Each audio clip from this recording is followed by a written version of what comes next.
el Jackie Robinson latino. Imagínense ustedes el tamaño de este pelotero, que yo siento que incluso él está en el Salón de la Fama. Es uno de los cubanos que tenemos ahí. Pero aún así yo siento que el béisbol no le ha dado el lugar que debe tener en la historia del deporte. Yo estoy de acuerdo contigo.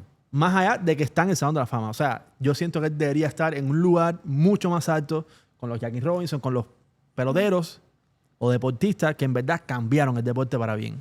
Voy a hablar de un pelotero que fue protagonista, que debuta siendo el novato del año con el equipo con más seguidores, con más visualizaciones, el equipo más polémico.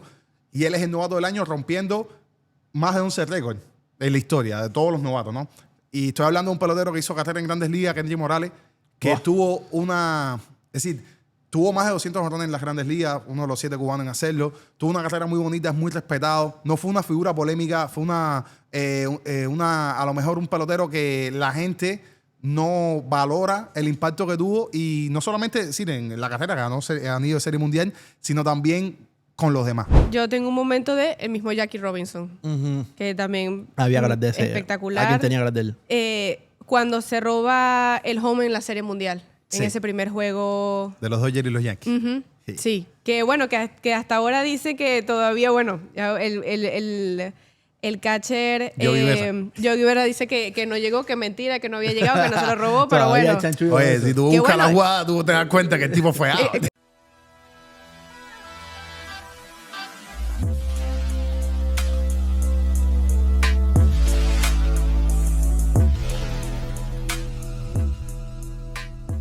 Hola a todos, bienvenidos a un nuevo episodio de un podcast de las mayores. Una vez más estamos aquí hablando de pelota en off-season y un episodio que a mí me tiene nervioso porque es primera vez que hacemos algo así. Yo no sé cómo va a quedar esto. Russo, ¿cómo está todo?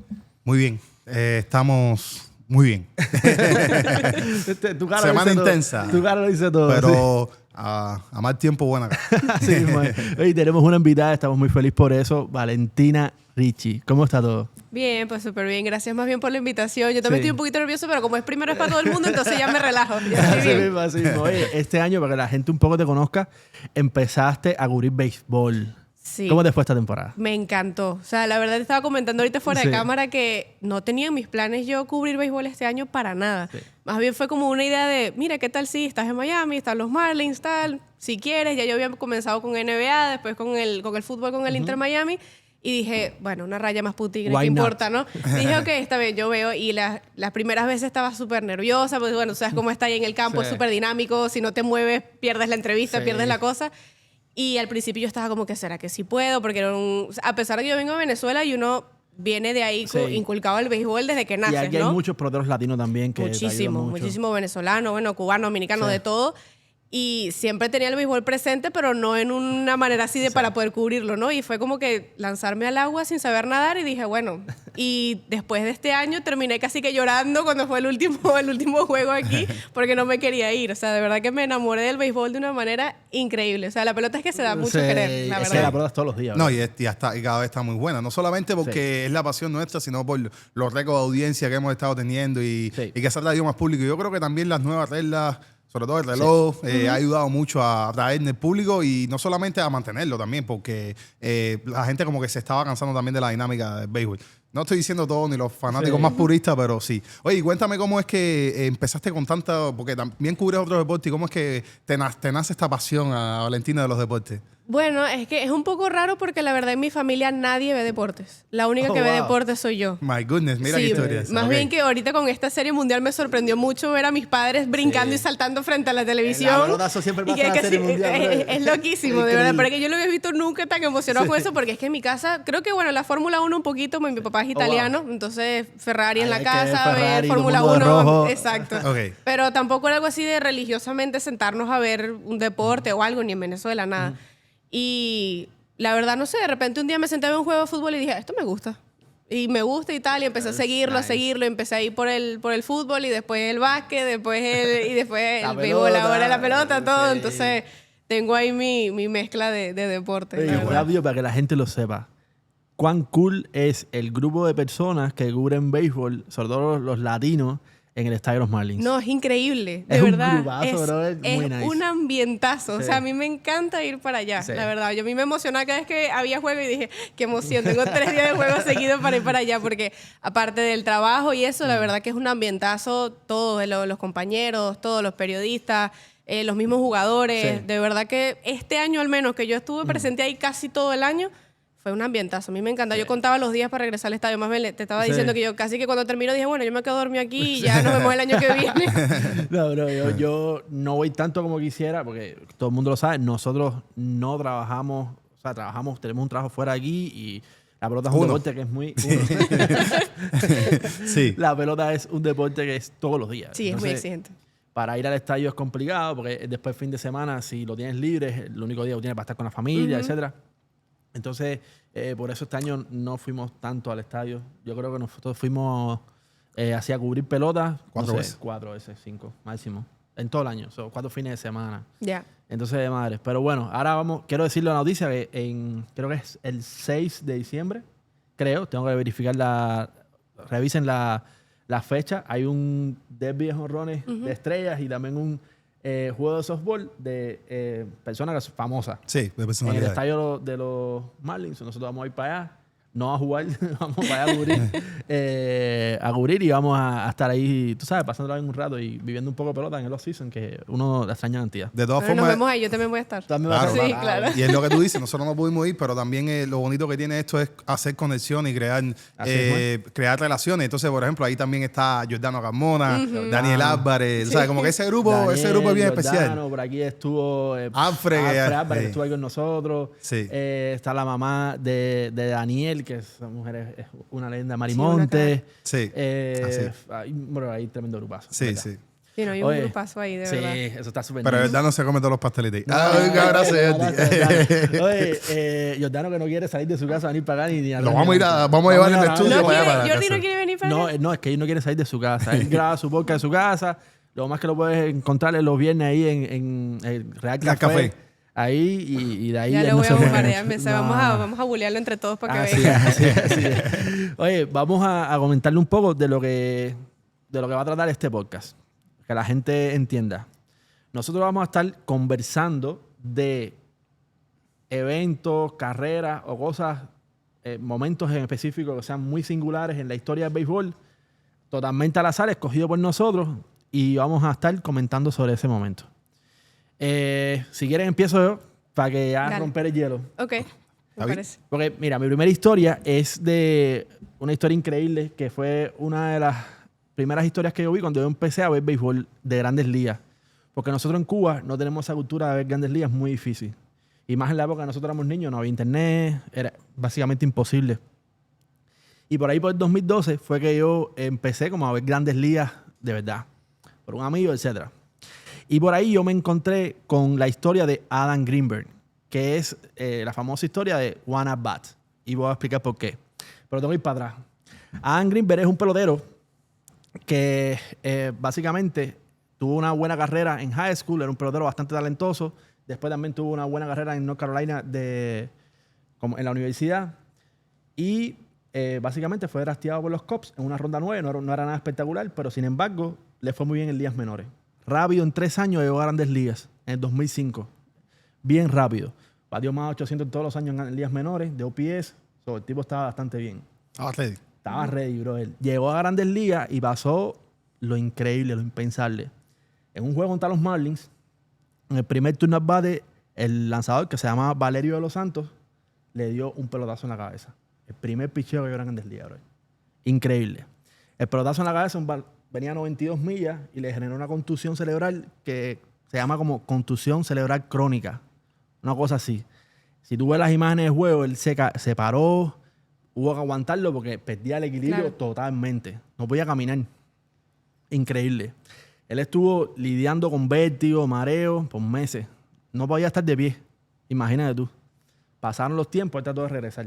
Varias veces, bro. Estuvo como por diferentes franquicias. Los Cubs obviamente le dieron la oportunidad otra vez. Vinieron los Orioles, también los Royals por ahí. Hubo varias franquicias que le dieron la oportunidad hasta el 2008, que básicamente salió de la órbita de Grandes Ligas, 3 años después del pelotazo. O sea, solo había visto un picheo nada más en Grandes Ligas, imagínense ustedes. Y lo que pasó fue que pasó el tiempo, él se fue a jugar una liga independiente y en el 2012 empieza un tipo que es famoso que se llama Matt Liston. ¿Tú sabes quién es? Sí. Él hace muchos documentales de deporte. Él empieza a se entera el caso, no sé qué, él es fanático de los Cubs y empieza a hacer una especie de movimiento, no sé cómo llamarle, en verdad, que se llama One at Bat. Sí, empieza a crear la campaña. Gracias por la palabra. Sí. La campaña One at Bat. ¿Qué cosa era la campaña One at Bat? Era que él estaba pidiendo que por favor le dieran al menos un turno más en Grandes Ligas para despedirse porque él se lo merecía. Claro. Decían, coño, este muchacho se preparó toda la vida para ser pelotero. Primer turno at bat de un accidente, obviamente. El pitcher no quería darle un pelotazo. Supuesto. Le dio un pelotazo en la cabeza contra los Marlins. Pero ¿qué pasa? Era muy difícil porque ustedes saben perfectamente cuán complicado es para un equipo de Grandes Ligas incluir Sí. a alguien en el roster de 40. Sí. Hay peloteros que literal, bueno, acaba de pasar ahora la fecha límite de añadir peloteros para protegerlos y todo eso. Sí. Y muchas veces si tú sacas un pelotero del roster de 40, Está desprotegido. lo dejas desprotegido, otro equipo lo puede reclamar. Y básicamente por esto la mayoría de los equipos decían, mira, a mí me parece muy buena la historia, pero esto no es Disney, ¿entiendes? Esto Claro, no es, esto no un es un riesgo juego. muy grande que tienen que asumir. Exacto. Esto no es un juego. Y los Cubs fueron los primeros en decir, mira, ¿sabes qué? Nosotros lo queremos mucho, pero no estamos dispuestos a añadirlo en el roster de 40 para darle ese turno at bat en Grandes Ligas. Y básicamente esa campaña que se llamó One at Bat se hizo como muy famosa, él recogió firmas. Fueron 25,000 gente que firmaron para que le den un turno en Grandes Ligas. Y él se pasó por diferentes televisoras.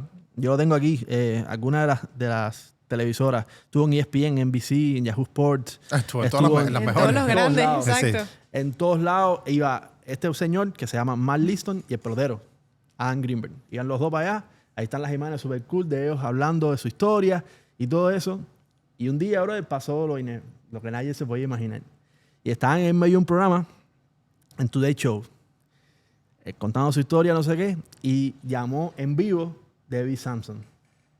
¿Tú sabes quién es David Samson, verdad? El que era el gerente general de los Marlins. Exacto, el gerente general de los Marlins. Llamó en vivo el programa. O sea, el atleta no lo sabía. Él no sabía lo que iba a pasar. Llamó en vivo el programa y dijo que los Marlins estaban ready para darle una oportunidad de tener su último turno de en Grandes Ligas. Wow. Eso estuvo muy cool, cabrón, porque fue el mismo equipo que le dio el pelotazo, Claro. Sí. que lo sacó, tomó la responsabilidad y le dio un turno en Grandes Ligas aquí en el estadio de los Marlins, que nosotros vamos bastante. Y eso pasó en el 2012. Eso estuvo demasiado cool. Wow.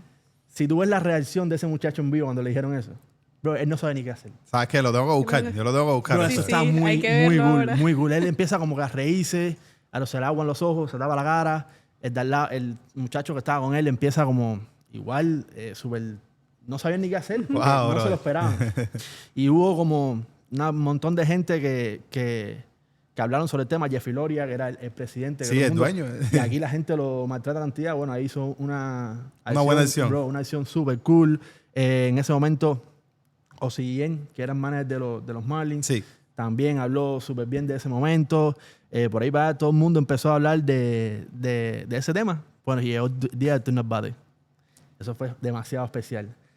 Él cuenta que para él vestirse de pelotero otra vez, imagínense, él hizo toda la preparación como mismo hacen los peloteros Claro, claro. antes de un juego de Grandes Ligas.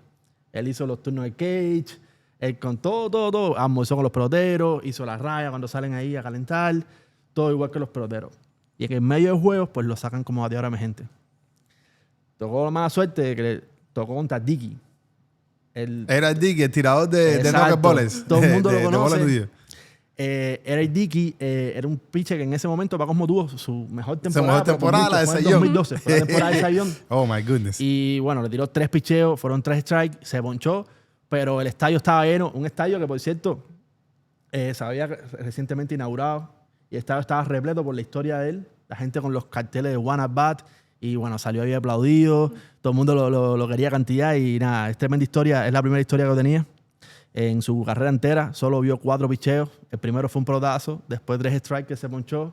Y si tú miras su box score en Grandes Ligas, solo un turno at bat. Oh, wow. Mira qué Increíble. historia esa. El Muy primero bonita. no se cuenta. porque fue pelotazo. Eso no, Claro. no se cuenta Claro, como claro, una sí, base. sí, exacto. Y el primero un ponche. Y bueno, después siguió jugando en ligas independientes y eso, pero bueno, ahí queda Sí, la historia. evidentemente tenía el talento. Lo que pasa es que tuvo, bueno, la mala suerte, como tú Bro, comentaste. qué mala suerte, men. Sí. Increíble. Y como fíjate sin mala suerte, que tú no bate que le toca batear, le toca contra el Sayón de ese año. Era el Jiggy, exacto, sí, el Qué Sayón. madre, con una nuke porque estaba endemoniada esa pelota. Sí. Increíble. Bueno, esa es la primera historia mía. No sé si la gente le Y gustó. no le pudo haber lanzado una bombita para, bueno, sí, redimirse. yo pienso lo O sea, no iba a De perder hecho, nada. De hecho, eso estuvo cool porque después le entrevistan como a Diggy. Como, oye, ¿qué tú crees? Dice, no, yo le tiré como... ¿Sabes qué? Como Yo- cualquiera. El Como tipo de cualquiera. persona que yo soy, yo creo que me hubiese gustado que me pichara bien. Que Bueno, me sí, tirara sí es duro. verdad. Sí, Claro, sí, también es claro. verdad. Bueno, Dicky no tiraba duro, pero que me tirara las knuckleballs. Claro, claro. Bueno, eso hay un círculo completo con los Sí. Marlins, ¿no? Al final. Eso Lo estuvo que lo mismo. sacaron lo volvieron a meter. Exacto. Exacto, qué fue bonita la los vida. Marlins en un partido en Chicago y después pues los Marlins a la oportunidad de regresar a Grandes Ligas. Eso estuvo muy cool. Qué bien. Mira, déjame decirte algo. Este tipo de programa que es distinto al que Sí. normalmente hacemos, que No, son estoy pro- súper nervioso, bro. Yo nunca estoy No, nervioso pero es jugando que pelota. Yo estoy así. me No, yo enreda por la el lengua y todo. contrario, me parece que los otros programas que nosotros siempre hacemos son bien intensos y yo ando como que con ganas de cubrir tantas noticias y tantos detalles que muchas veces no lo disfruto. Entonces, y más yo que soy una persona emocional, sentimental, si me ven que se me suelta una lágrima aquí con los cuentos ustedes, ¿sabes? Don't mind me. Pero sí, compadre, este tipo de programa es bien bonita esa historia porque además la llevaste perfecto de la parte trágica y terminó bonito, ¿eh? Como Sí. que me tienes aquí Sí. emocionado, bro. No, bro, no. Y además eso que te digo que estuvo- no conocía la historia. No conocía la historia. No. Coño, bro, eso fue muy famoso. Milagro no te ha salido como en TikTok por ahí o en Sí. algún momento, porque esas son cositas que te salen normalmente Claro. agarrados. Sí, en las claro, lo que redes consume. sociales. Y te voy a decir algo, y se lo recomiendo. David Samson hace muy buen contenido de ¿Verdad? deporte. Muy bueno. No solamente de béisbol, muy bueno. Síganlo, sigan su podcast, porque ahí van a sacar buena información. Súper el tipo cool. hace Mira qué muchas bien. historias de cómo contrataban a la gente, de Sí. cómo se movía el negocio. No, él le tocó unos Marlins que eran... o sea, los Marlins cuando empezaron en el nuevo estadio, los Marlins venían del estadio donde juegan los Dolphins ahora. Sí. Los Marlins enviaron a este nuevo estadio con la promesa de competir. Claro. Llevaban muchos años, desde el 2003, que no competían y tuvieron esa promesa. De hecho, si tú te fijas, sí tuvieron la intención. Sí contrataron. Y Albert Pujols por ahí comentó que los Marlins ofrecieron un contrato cuando se fue para Los Ángeles. Sí. Ellos hicieron todo el intento del mundo. Ellos se gastaron la plata. Simplemente el negocio no les regresó el dinero que ellos creían que iban a obtener. Más que el equipo se no cuajó nunca. Cuando no era a picheo, era bateo. Cuando no, era una cosa. Era la Sí, otra. yo recuerdo cuando yo acá en el 2015, los Marlins tienen un Buen gran equipo. equipo de figuras que incluso nunca logran quedar por encima de 500, pero sí daba gusto ir a ver a esa gente. Jóvenes también. No, y Giancarlo Stanton, Ozuna, Yelich, Realmuto, José Martín Fernández. Prado, José Mar- Fernández, Martín Prado, Justin sí. Bird, que fue Primera base. y jugó las estrellas y todo. Sí. Esto José Reyes por ahí. En el cielo tenía a Ernie Echeverría, que es un cielo cubano. Sí, que era muy defensivo. Pero hacía una jugada. que Era daba muy gusto bonito verlo jugar. Era un tipo que jugaba muy elegante. la pelota. Sí, yo me acuerdo porque también, y remontando un poquito a la pelota cubana, clásico como ustedes, Navegantes y los Sí. Leones de Caracas, lo de nosotros es los Industriales de La Habana y bueno, las Avispas de Santiago, el equipo de Santiago. Y a Deini era como el muchacho, la joven promesa de Santiago, pero yo soy industrialista, o sea, como que era el enemigo. Ok. Pero yo decía, wow, parece un bailarín, No juega. no parece un pelotero, parece un bailarín de shortstop. Tipo De la Mark agilidad. Vizquel, ¿viste? Exacto. O ahora puedes ver a Miguel Rojas. Bueno, salvando las distancias. Salvándolas muy distancias. No, pero aparte, mira, Miguel Rojas es un buen ejemplo. Es Sí. un bateador cabezas de viejo. No, pero Adeini hizo carrera en Grandes Ligas, se fue a Japón, ¿sabes? Como No, un no, pelotero, claro. un peloterazo, Sí, sí. un peloterazo muy Pero bueno bueno, defensivamente. Pero bueno, sí, era tenía un buen gran equipo los Marlins. Era buen equipo. Nosotros estábamos ilusionados en esa época, pero igual lo mismo de siempre. Bro. No, y también tenían, por ejemplo, en el picheo, José Fernández, Dan Straley, Sí. Wayne Jinchen, que nunca logró ser el... No logra, vino, creíamos que iba a ser una Sí. gran figura, pero nunca lo logró. Y cuajar. eso, low key, aquí hay una comunidad taiwanesa que Sí. lo estaba apoyando mucho. ¿Verdad? Y que sí, Oh, yo wow. porque tuve la oportunidad de conocer a personas de ese país, o bueno, de esa isla. Que él estuvo activo hasta hace poco. Estuvo como en unos últimos rosters de Clásico Mundial. Estaba en Taiwán. Correcto. Una cosa increíble. Sí, sí, Un sí. montón de años. Sí, es muy respetable. Bueno, ¿quieren Y empezar con la corrígeme segunda? si Sí, me vamos. equivoco, Dime. pero este ballpark de los Marlins no ha visto un playoff. No. Bueno, no. No, Con porque no. público ¿He jugado aquí? No, exacto. Con público no. Jugaron en el 2020. Que le dan a los contra Cubs. Sí, jugaron. Pero- no sé si pero- fue aquí. Sí, yo creo que no es aquí. Tengo que revisar eso, pero con público estoy 100% seguro que no. Sí. Yo creo que eso, o sea, sí fueron a los playoffs, pero no fue definitivamente. no fue aquí. Ellos tuvieron muy buenos años. Ese 2017 de la temporada de Stanton desde el MVP. El MVP. 59, ¿cuánto 59. fue? 59 jonrones. Eso fue increíble. Y aparte, cuando tuve los otros días, me salió un TikTok de los jonrones más largos de la carrera de Stanton. Los primeros 5 eran con los Marlins, ¿entiendes? O sea, una cosa bestial. Los balazos de Stanton después del pelotazo en la cara cambió mucho. O sea, discúlpeme que lo tome, que me lo diga a lo personal. Yo, en ese tiempo, el trabajo que consigo, tú sabes cómo es, cuando tú llegas acá, emigrante, te tiran y tú, así, yo hago todo. Fue trabajando en América TV. Sí. Y entonces, con el tema de las luces y eso, de la iluminación.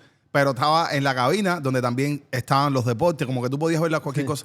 Y me disfruté esos Marlins que no te puedo explicar. Sí, cada vez que daba un cada vez que Stanton daba uno, como que lo pasaban en todo el estudio, a pesar de que estuviera afuera grabando otro programa, ¿entiendes? Y fue un momento muy bonito. Por eso yo tuve que a mí me gusta tanto Stanton. No, Stanton un caballete, bro. Y en esa época, bueno, los Marlins estuvieron en posiciones cerca de la clasificación. Lo que pasa es que antes era menos white card, no es igual que ahora. Entonces tenían menos oportunidades. Bueno, nos vamos a meter aquí toda la noche hablando de los Marlins, ¿no? Y sabes que si me tocan el tema. Oye, tú te pones intenso, bro. Segunda historia.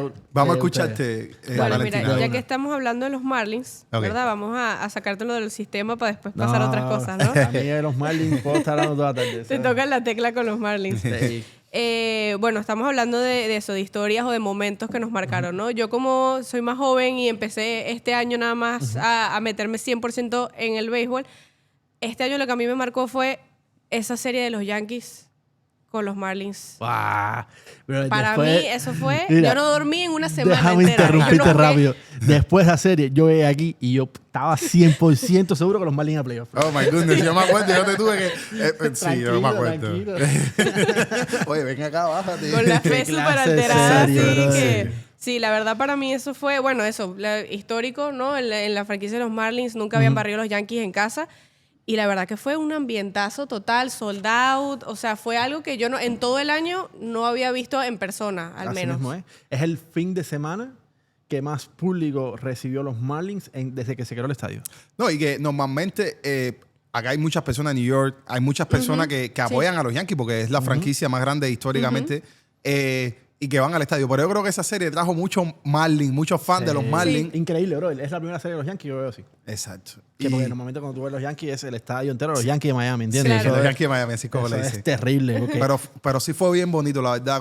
Como fan local, yo apoyo a los Marlins también. Y verlo ganarle, porque aquí el deporte de Miami tiene riña con New York. Por ejemplo, en el fútbol americano, porque trasciende. En el fútbol americano, exacto. Pero el problema es que los Jets son como que es la pelea que le queda a los Dolphins porque los Patriots son los que dominan y bueno, los Bills. Pero a donde voy con esto es que es hit con los Knicks. Sí, es una los Marlins con los también, Yankees, a pesar de que los Yankees son el Goliath, ¿no? Es con los Mets también. Con los Mets también. Este año nos sacamos los playoffs. Que también, esa es otra que también me gustó ver. Y entonces eso para que entiendan también las personas que a lo mejor no siguen otros deportes, que esa rivalidad neoyorquina con la gente de Miami trasciende a más cosas, ¿no? Y es cosa más de la costa oeste. Entonces fue un momento tremendo, la verdad, que yo no pude ir al estadio, pero sí me puse contento por los Marlins. Yo no fui a ese primer juego que estuvo muy cool, que fue el juego de walk-off de Agustín. Sí. Que fue un machuconcito pitcher. Sí, no, eso fue, se formó eso fue una locura. Estuvo cool, pero y tuvo tremendas historias porque estaba la historia de Agustín Ramírez, que Agustín había sido cambiado por los propios Yankees. ¿Verdad que sí? Y no solo dio hit de walk-off, sino que el día siguiente dio jonrón en juego. Las únicas dos o sea, carreras. Eso estuvo increíble. Sí, el tercer juego el domingo fue que fui. No, yo estuve ahí, estuve todo el fin de semana. También llevo a mis padres. Yo digo, para que vean un buen juego, vamos a ver los Yankees y tal. Y yo le digo, esto no está así.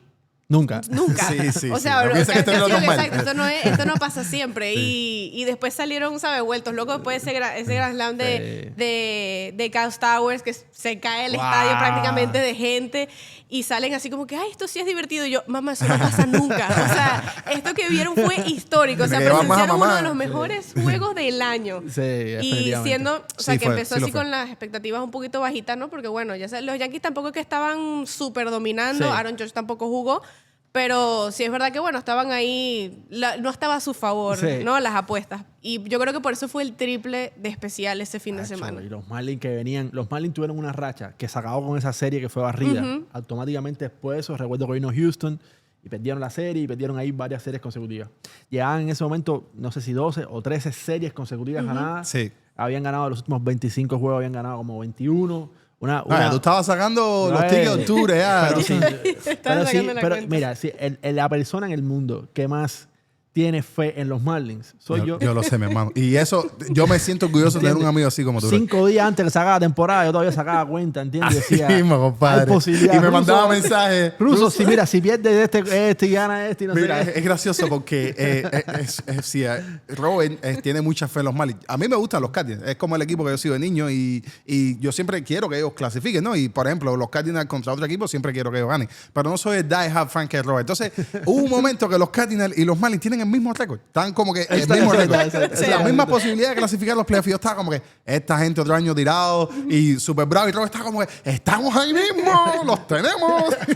Era como dos equipos en la misma situación y era como los dos tipos de fans, tú sabes. Sí. Ese, Claro, el claro. negativo y yo estaba como que íbamos para hacer el mundial. Buenísimo. Increíble. Pero, bro, estuvo cool porque los Marlins empezaron muy mal, estuvieron casi 20 No, juegos. y 500. Valentina. Que todo el mundo dice que esa serie con los Rockies hubiese también hecho la diferencia. Al Pero final por te supuesto. vienes, pierdes contra los Rockies y después barres a los Yankees fuera de Esa Miami. serie de los Rockies fue Eso frustrante. dolió mucho. Fue frustrante. Eso dolió pero lo mucho. siento que al mismo tiempo fue la serie que hizo que los Marlins Despertaron. despertaran. Sí. Como que fue el Fue punto más bajo. Un wake up call. Exacto, el punto más bajo de la temporada de ellos. Y a partir de ahí todo fue mejor y mejor y mejor hasta el final. Ruso, tu turno, bro. Yo veo que ustedes han escogido historia, ¿sabes? Como que cosas empezamos por más. la ciudad, empezamos por aquí. Yo creo que lo que va a hablar nadie. Eso tiene ¿Qué ¿sabes? hablar? Muchos años. Yo Yo creo tengo que, historia vieja también. No, yo también. Ah, Yo ok, empecé ok, con ok. esa porque ella estaba hablando de los Marlins y dije, me voy por aquí. bueno, la idea es que cada historia sea mejor que la anterior. Y eso no te estoy seguro, pero sí te voy a comentar. A mí la historia del béisbol me apasiona mucho. Y uno es como que tiene dónde sacar, tiene una librería gigante porque se ha jugado tanta pelota y es cierto que las grandes ligas, es decir, la Major League Baseball empieza en 1903 porque empieza la World Series y la Liga Americana, el formato que tenemos en la Liga Nacional. Pero antes también el béisbol. No te estoy hablando que te voy a dar ahora una historia del siglo XIX, pero sí me llama mucho la atención todo, desempolvar todos estos cuentos así tremendo. Pero en este caso, las historias que le traigo son más bien de cosas que yo creo que trascienden hasta el día de hoy. Y la primera es el rol de relevista, que ahora mismo es algo súper importante. Sí. Y cómo es que esto comienza, ¿no? Cómo es que esto empieza. Pero en realidad te voy a hablar de una sola persona que fue el primer relevista elegido a Hall of Fame. Y además de ser el primer relevista elegido a Hall of Fame, es una persona que en su carrera tiene un juego de abridor que tiró unos hit no run. Entonces tú viste, ¿cómo es que un pitcher que tiene más de 1000 apariciones viniendo desde el bullpen logra tirar un juego de no hit no run? apariciones en grandes ligas. Y además de esto, Wow. que el no hit no run se lo da a los Yankees. A los Yankees del 58 que ganan la Serie Mundial. Entonces, te estoy hablando también de una persona que empieza, para que tú veas lo increíble de esta historia, solamente 9 relevistas han sido elegidos a Hall of Fame, él fue el primero.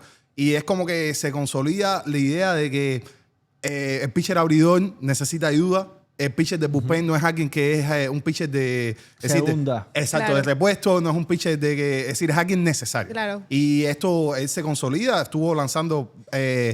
más de 20 años en las grandes ligas, en 1985 es elegido Hall of Fame. Y me gusta darte la historia de atrás para adelante, porque hay un detalle que es que voy a comenzar ahora hablando, es que él empieza con 29 años en las grandes ligas. Así que es un Pero novato. espérate, Wow. ¿cómo que empezó con 29 años y tiró más de mil veces en grandes ligas? Fíjate, es elegido en Hall of Fame en 1985. Es decir que en 1979 es que se retira, o en 1980 es que se retira. Él estuvo lanzando más de 20 años en su carrera, Wow. pero el problema es que nada más tiraba un solo lanzamiento. Nada más tiraba knockout Yo creo que pichó con los Marlins en algún momento. bueno, pichó con muchos equipos. Yo creo que Pichó con los muchos Marlins. equipos, pero sí. Estoy hablando de Hoyt Wilhelm, que fue elegido a Hall of Fame en 1985 y él debutó, como les comentaba, con los 29 Marlins años. no puede pichar con los Marlins. Ok, no estaban los Marlins, No. no estaban los Marlins, o los Marlins empiezan en 93. Me confundí. Sí. Pero bueno, sí. Él se da cuenta cuando es un niño, ¿no? Apasionado del béisbol y eso, desde las Carolinas de Estados Unidos, que no tiraba duro. Y él decía que para llegar a las grandes ligas tenía que reinventarse y empieza a practicar la bola de nudillo con una pelota de tenis. Ni siquiera era una pelota de béisbol.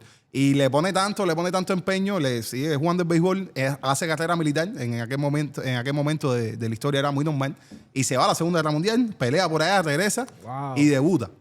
Cuando debuta, tiene un problema, que lo empiezan a traer desde, como le estaba comentando, es relevista y eso, pero el problema es que la bola de nudillo, el knuckleball, como se conoce, es un lanzamiento que desafía las leyes de la física. Que esa pelota no se mueve en el aire. Y tú no sabes para dónde va a coger. Tú la ves, pero tú no sabes dónde va a terminar. Y en aquel momento los receptores se estaban volviendo locos con él. Estaban teniendo todos los récords de passball, ninguno lo podía. Incluso Ghost Yando, que es un receptor que pasó sin pena ni gloria, pero tiene una frase que es muy, muy graciosa, que dice que fue su receptor en algún momento, cometió 4 passball en un inning, solamente recibiéndolo a él. Wow. Es gracioso. 4 passball en un inning. 4 passball en un inning. Y tú buscas las imágenes de aquel tiempo. Claro, No, y no es gracioso sabía porque por dónde. el tipo no tiene una mascota, el tipo tiene como una bolsa. En aquel momento empiezan como que a buscar ideas para poder recibirle a este señor, porque la bola que tiraba era endemoniada, como aquel que dice. Y entonces Ghost Yando dice, Ketcher que le estoy comentando, que el cielo, el paraíso, es un lugar donde nadie tira una knuckleball. Porque el tipo dice que él sufría mucho cada vez que este señor venía. Y esto te dice un poco del movimiento que tenía esa pelota, que tuvo más de 1000 apariciones y que él es cambiado por muchos equipos. Estaba por los Cleveland Indians en aquel momento, Baltimore Orioles, Chicago White Sox. Él tiene, como los relevistas normalmente son... Y cambian mucho de equipo. Cambian mucho de equipo. Como que en todos los lugares tuvo un impacto. Y es gracioso este tema, les repito, en los Orioles. En algún momento están necesitados de un abridor y por la rotación, por un doble juego, se quedan sin lanzadores y a él le toca. Es decir, le piden que ahora contra los Yankees. Y tiró un no-hit no-run, como que ponchó a 9. O sea, no fue que él era abridor y después fue relevista. No, él siempre fue relevista. Y un día le tocó ser abridor. ¿sabes? Wow. Y ese día tiró un no-hit no-run. Y te voy a comentar otro dato interesante de Hoyt Wheeler también, es que su primer juego en Grandes Ligas, él viene a lanzar, pero también los pitchers batean ante las reglas designadas, dio jonrón. Y fue el único jonrón que dio en su carrera. En el primer turno al bate. Primer turno al bate, dio jonrón y más nunca dio jonrón. Me imagino que vio eso diciendo, tenemos un pitcher que bate aquí, va a hacer que lo tocaba. Y entonces me parece que esa historia, más allá de que me parece increíble todos los detalles, también el tema de darle la importancia al relevista, al rol especializado del pitcher, empezó también por esta persona. Y es algo que yo creo que trasciende hasta hoy, que tuvimos a Aroldis Chapman, por ejemplo, el relevista del año, que estas pequeñas cosas que él está tratando de ganarse para ver si es el elegido al Salón de la Fama también. Entonces, como que sin Hoyt Wheeler a lo mejor no hubiésemos tenido todo esto que viene Mariano ahora, ¿no? Rivera, no hubiésemos tenido toda esta cantidad de pitchers que hoy están en el Salón de la Pero Fama. bueno, me parece interesante. Debutó casi con 30 años, pichó hasta los 49. Wow. También y para esa época también no es común que lleguen a esa edad. No, y ¿qué pasa con estos pitchers? Los pitchers que tiran knuckleball generalmente duran bastante. Exacto. Pero como no tienen que tirar duro, No, ellos lo que tienen que hacer es ese movimiento, que la pelota va a 70 millas por hora, pero va sin el aire, que no hay que ni los catches pueden cogerle, mejor tú darle con un bate. Claro. Entonces, por eso duran muchos años. Ahí tenemos Tim Wakefield, tenemos Tim un montón Wakefield. de... Era Dickey. Era Dickey, estamos hablando de él ahora mismo, un montón de pitchers que pueden... Lo que pasa es que siempre tienen, como el caso de Dickey, tuvo una temporada muy buena y después vuelve y coge palos. Sí. Es raro. Buenísimo. Sí, esa es la historia, la primera historia que le tenía, porque el relevista ahora es muy importante y bueno, sí, se las quería traer. Coño, me toca a mí otra vez. Entonces, Muy buena. Te toca a ti de nuevo. Coño. ¿Te pasaste con ficha? No, bro, no, sí llevo, pero, pero estaba como muy entretenido en la historia. Estábamos así viéndote. Estaba muy entretenido y no vi. Brother, mira, aquí tenemos la historia mía, brother. Mini Te Miñoso, felicito. brother. Te felicito antes de empezar la historia, te felicito. Mini Miñoso es mi segunda historia. Rápido voy a decir el nombre del jugador. El Cometa. Mini Miñoso, el cometa cubano, le decían. También le decían el Jackie Robinson latino. Imagínense ustedes el tamaño de este pelotero, que yo siento que incluso él está en el Salón de la Fama. Es uno de los cubanos que tenemos ahí. Pero aún así yo siento que el béisbol no le ha dado el lugar que debe tener en la historia del deporte. Yo estoy de acuerdo contigo. Más allá de que está en el Salón de la Fama. O sea, yo siento que él debería estar en un lugar mucho más alto con los Jackie Robinson, con los peloteros o deportistas que en verdad cambiaron el deporte para bien. Más allá del juego en sí. Claro. ¿Entiendes? ¿Por qué digo esto? Vamos a empezar a hacer la historia de él. Mini Miñoso es un pelotero cubano que por demás es malancero. Como yo. Sí. ¿Entiendes? De una provincia. Son malísimos. Lo único que tienen. Mentira. Fíjate si es mentira. ¿Te molestó? Sí, bro. Si eres, no, porque no somos, nada más que somos la ciudad que más Hall of Fame tiene, pero bueno, en fin. Ahí lo dejo. Es cierto. En la provincia de nosotros tiene otro pelotero histórico muy bueno que se llama Martín Diego, que también está en Hall of Fame. Ese es el mejor cubano de la historia. Que está catalogado como el mejor pelotero cubano de todos los tiempos. Sí. Es un pelotero de esa época. Y de hecho era el pelotero preferido de Martín Digo. Sí, Por eso lo menciono. Era antes. Exacto. Era como el pelotero que él veía cuando niño y él quería ser. Sí. Él nació en 1925. Martín Digo, en Perico, Matanza. Un pueblecito que era fuera de Matanza. Y era un niño extremadamente pobre. Lo único que le gustaba era jugar pelota. Probablemente no tenía ni zapatos, dice él, para jugar pelota. Imagínense ustedes. Y la leyenda de este tipo es tal... Bueno, no quiero adelantarme. Déjame... Porque iba a decir algo que quiero decir más para adelante. Él empezó en Cuba a jugar. Firmó como profesional con el equipo de Marianao. Ok, en La Habana. Y fue su primer equipo profesional. Rapidísimo se dio que tenía un talento muy especial. Y llega un momento en que un equipo de New York, de las ligas negras, que se llamaban los New York Cubans, o sea, era un equipo que había profesional en New York de ligas negras, Claro. le da la oportunidad de jugar. Era un pelotero, recuerden, negro. Sí, Y aparte afrodescendiente, de eso, exacto. latino, también cubano. Empieza a jugar en las ligas negras en este equipo de New York, que se llamaba New York Cubans. No, era así porque fue fundado por un grupo cubano, pero tenía jugadores de diferentes nacionalidades, en verdad. Sí. Y lo hace súper bien ahí, impacta rapidísimo y llama la atención de los equipos de Grandes Ligas que por ahí están empezando a contratar afrodescendientes. Por el tema de X Robinson fue el primero, Sí. pero empiezan a fijarse en este tipo de jugadores y él era uno de los que dominaba esa liga. So, es uno de los que dan la oportunidad. Lo interesante es que él, a pesar de que su carrera todo el mundo la recuerda con los White Sox, él no fue firmado por los White Sox al principio. Fue firmado por los indios. Cleveland, exacto. Por los indios. Y ahí estuvo 14 juegos nada más y rápido fue cambiado a los White Sox, donde ya él hace una carrera increíble. En el primer turno al bate en Grandes Ligas, viene a batear con 2 hombres en base. Y dio un jonrón de más de 400 pies. Eso es increíble. Así empezó Caliente. Así empezó él su historia en Grandes Ligas. Yo tengo algunas cositas aquí de él porque, o sea, el debut fue este que dije, el jonrón fue el 1 de mayo de 1951. Y el pitcher contra el que pichó se llama Vic Raschi. Era el nombre que él. El tipo en su carrera en general, ¿qué pasa? Como él jugó ligas negras y ahora las ligas negras ya son aceptadas. Sí. Como oficialmente como números de Grandes Ligas. A partir de este año fue que pasó, ¿verdad? No, ya ¿O fue el año pasado? Sí, fue uno de estos últimos años que ya aceptaron los números de ligas negras como números de Grandes Ligas, ¿verdad? Sí. Ese primer jonrón que él dio en su carrera, que fue su debut en Grandes Ligas, fue un jonrón que se calcula que llegó entre 400 y 425 pies. Tremendo palo. Sí, el tipo la sacó, pero de verdad. En su carrera, él tuvo 11 temporadas consecutivas donde tuvo un WAR positivo. 11 temporadas consecutivas con un WAR positivo. Y entre ellas, su mejor temporada fue la de 1954, que tuvo un WAR de 8.2. Para que tengan idea, Carl Riley este año, que tuvo números para MVP, a pesar de que no lo cogió, tuvo un WAR de 7.2. O sea, tuvo un punto entero más de WAR acumulado que Carl Riley este año. Solo para que tengan la... Déjame darte una consideración ahí, porque yo creo que el impacto que tú estás hablando es muy importante. Y Jackie Robinson fue el primero que rompió la barrera de racial. Pero, ¿qué pasa con Minnie Miñoso?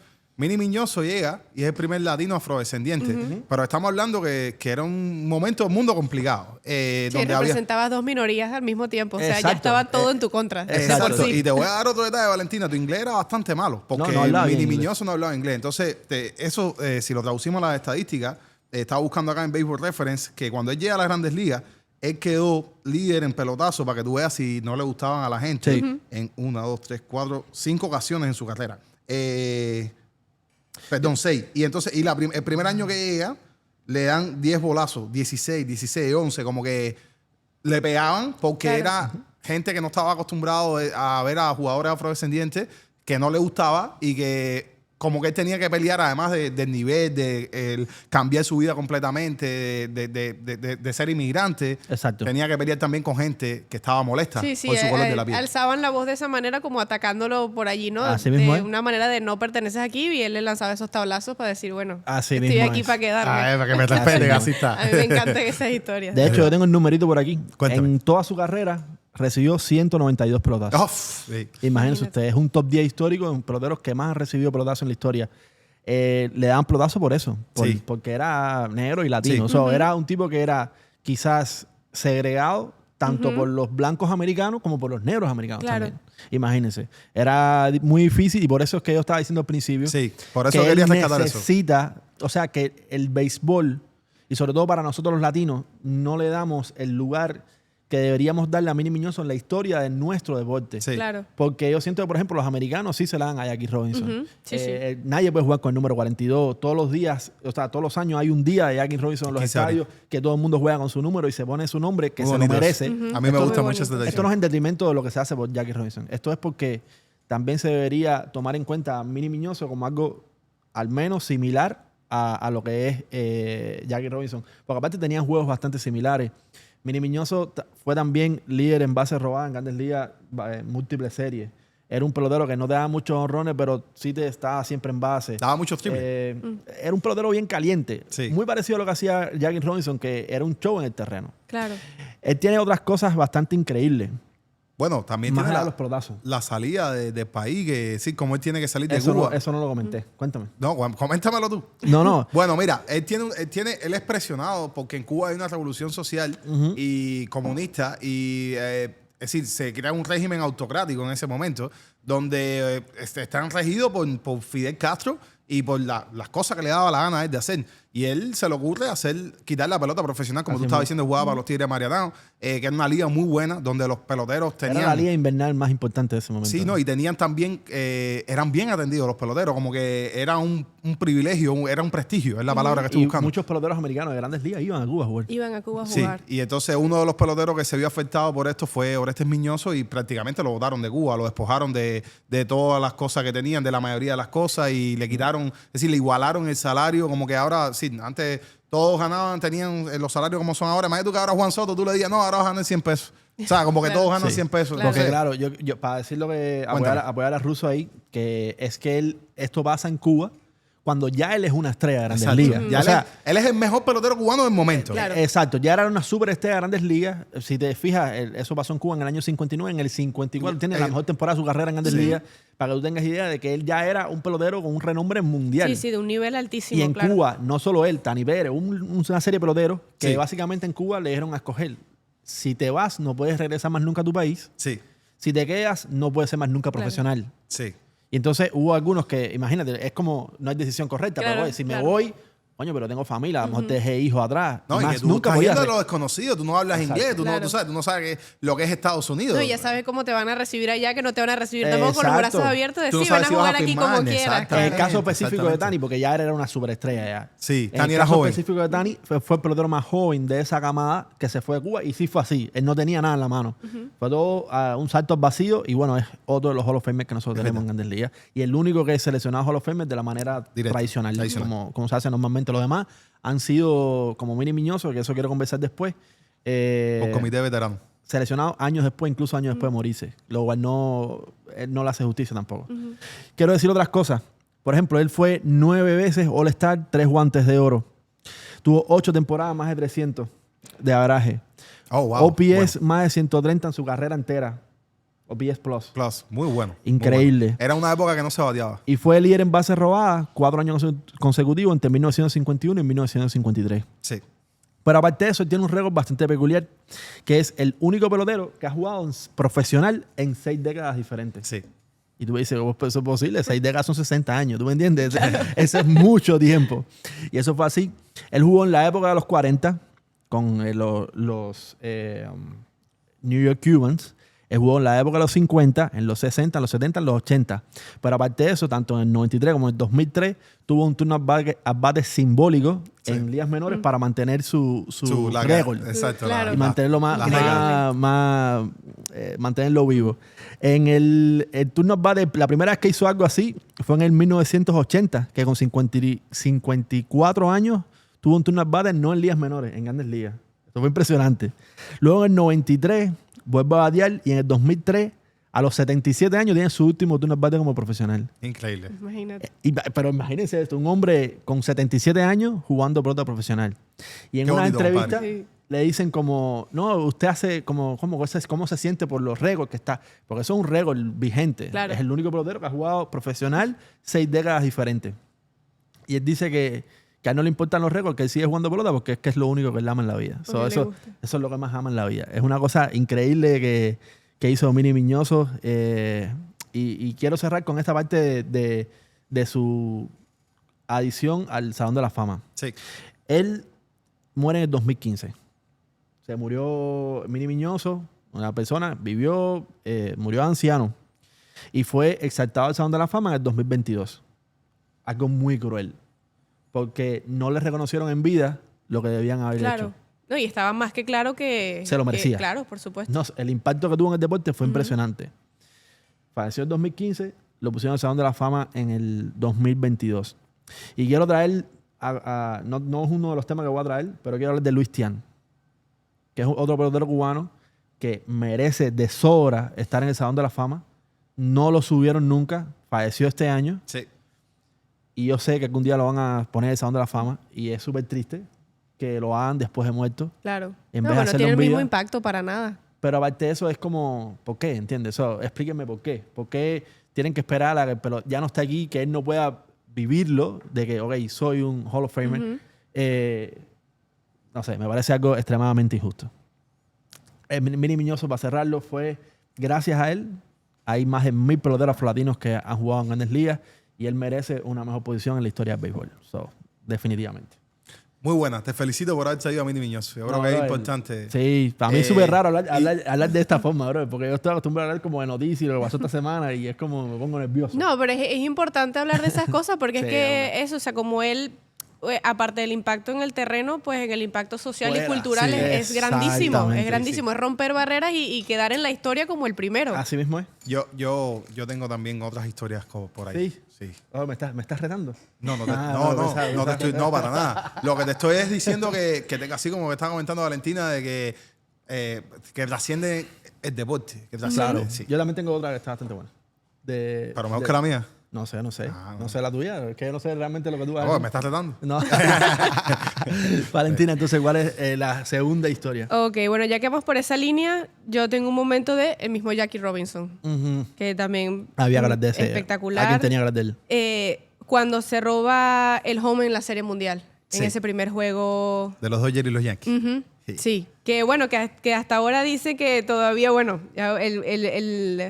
el catcher Yogi Berra dice que no llegó, que mentira, que no había llegado, que no se lo robó, pero bueno.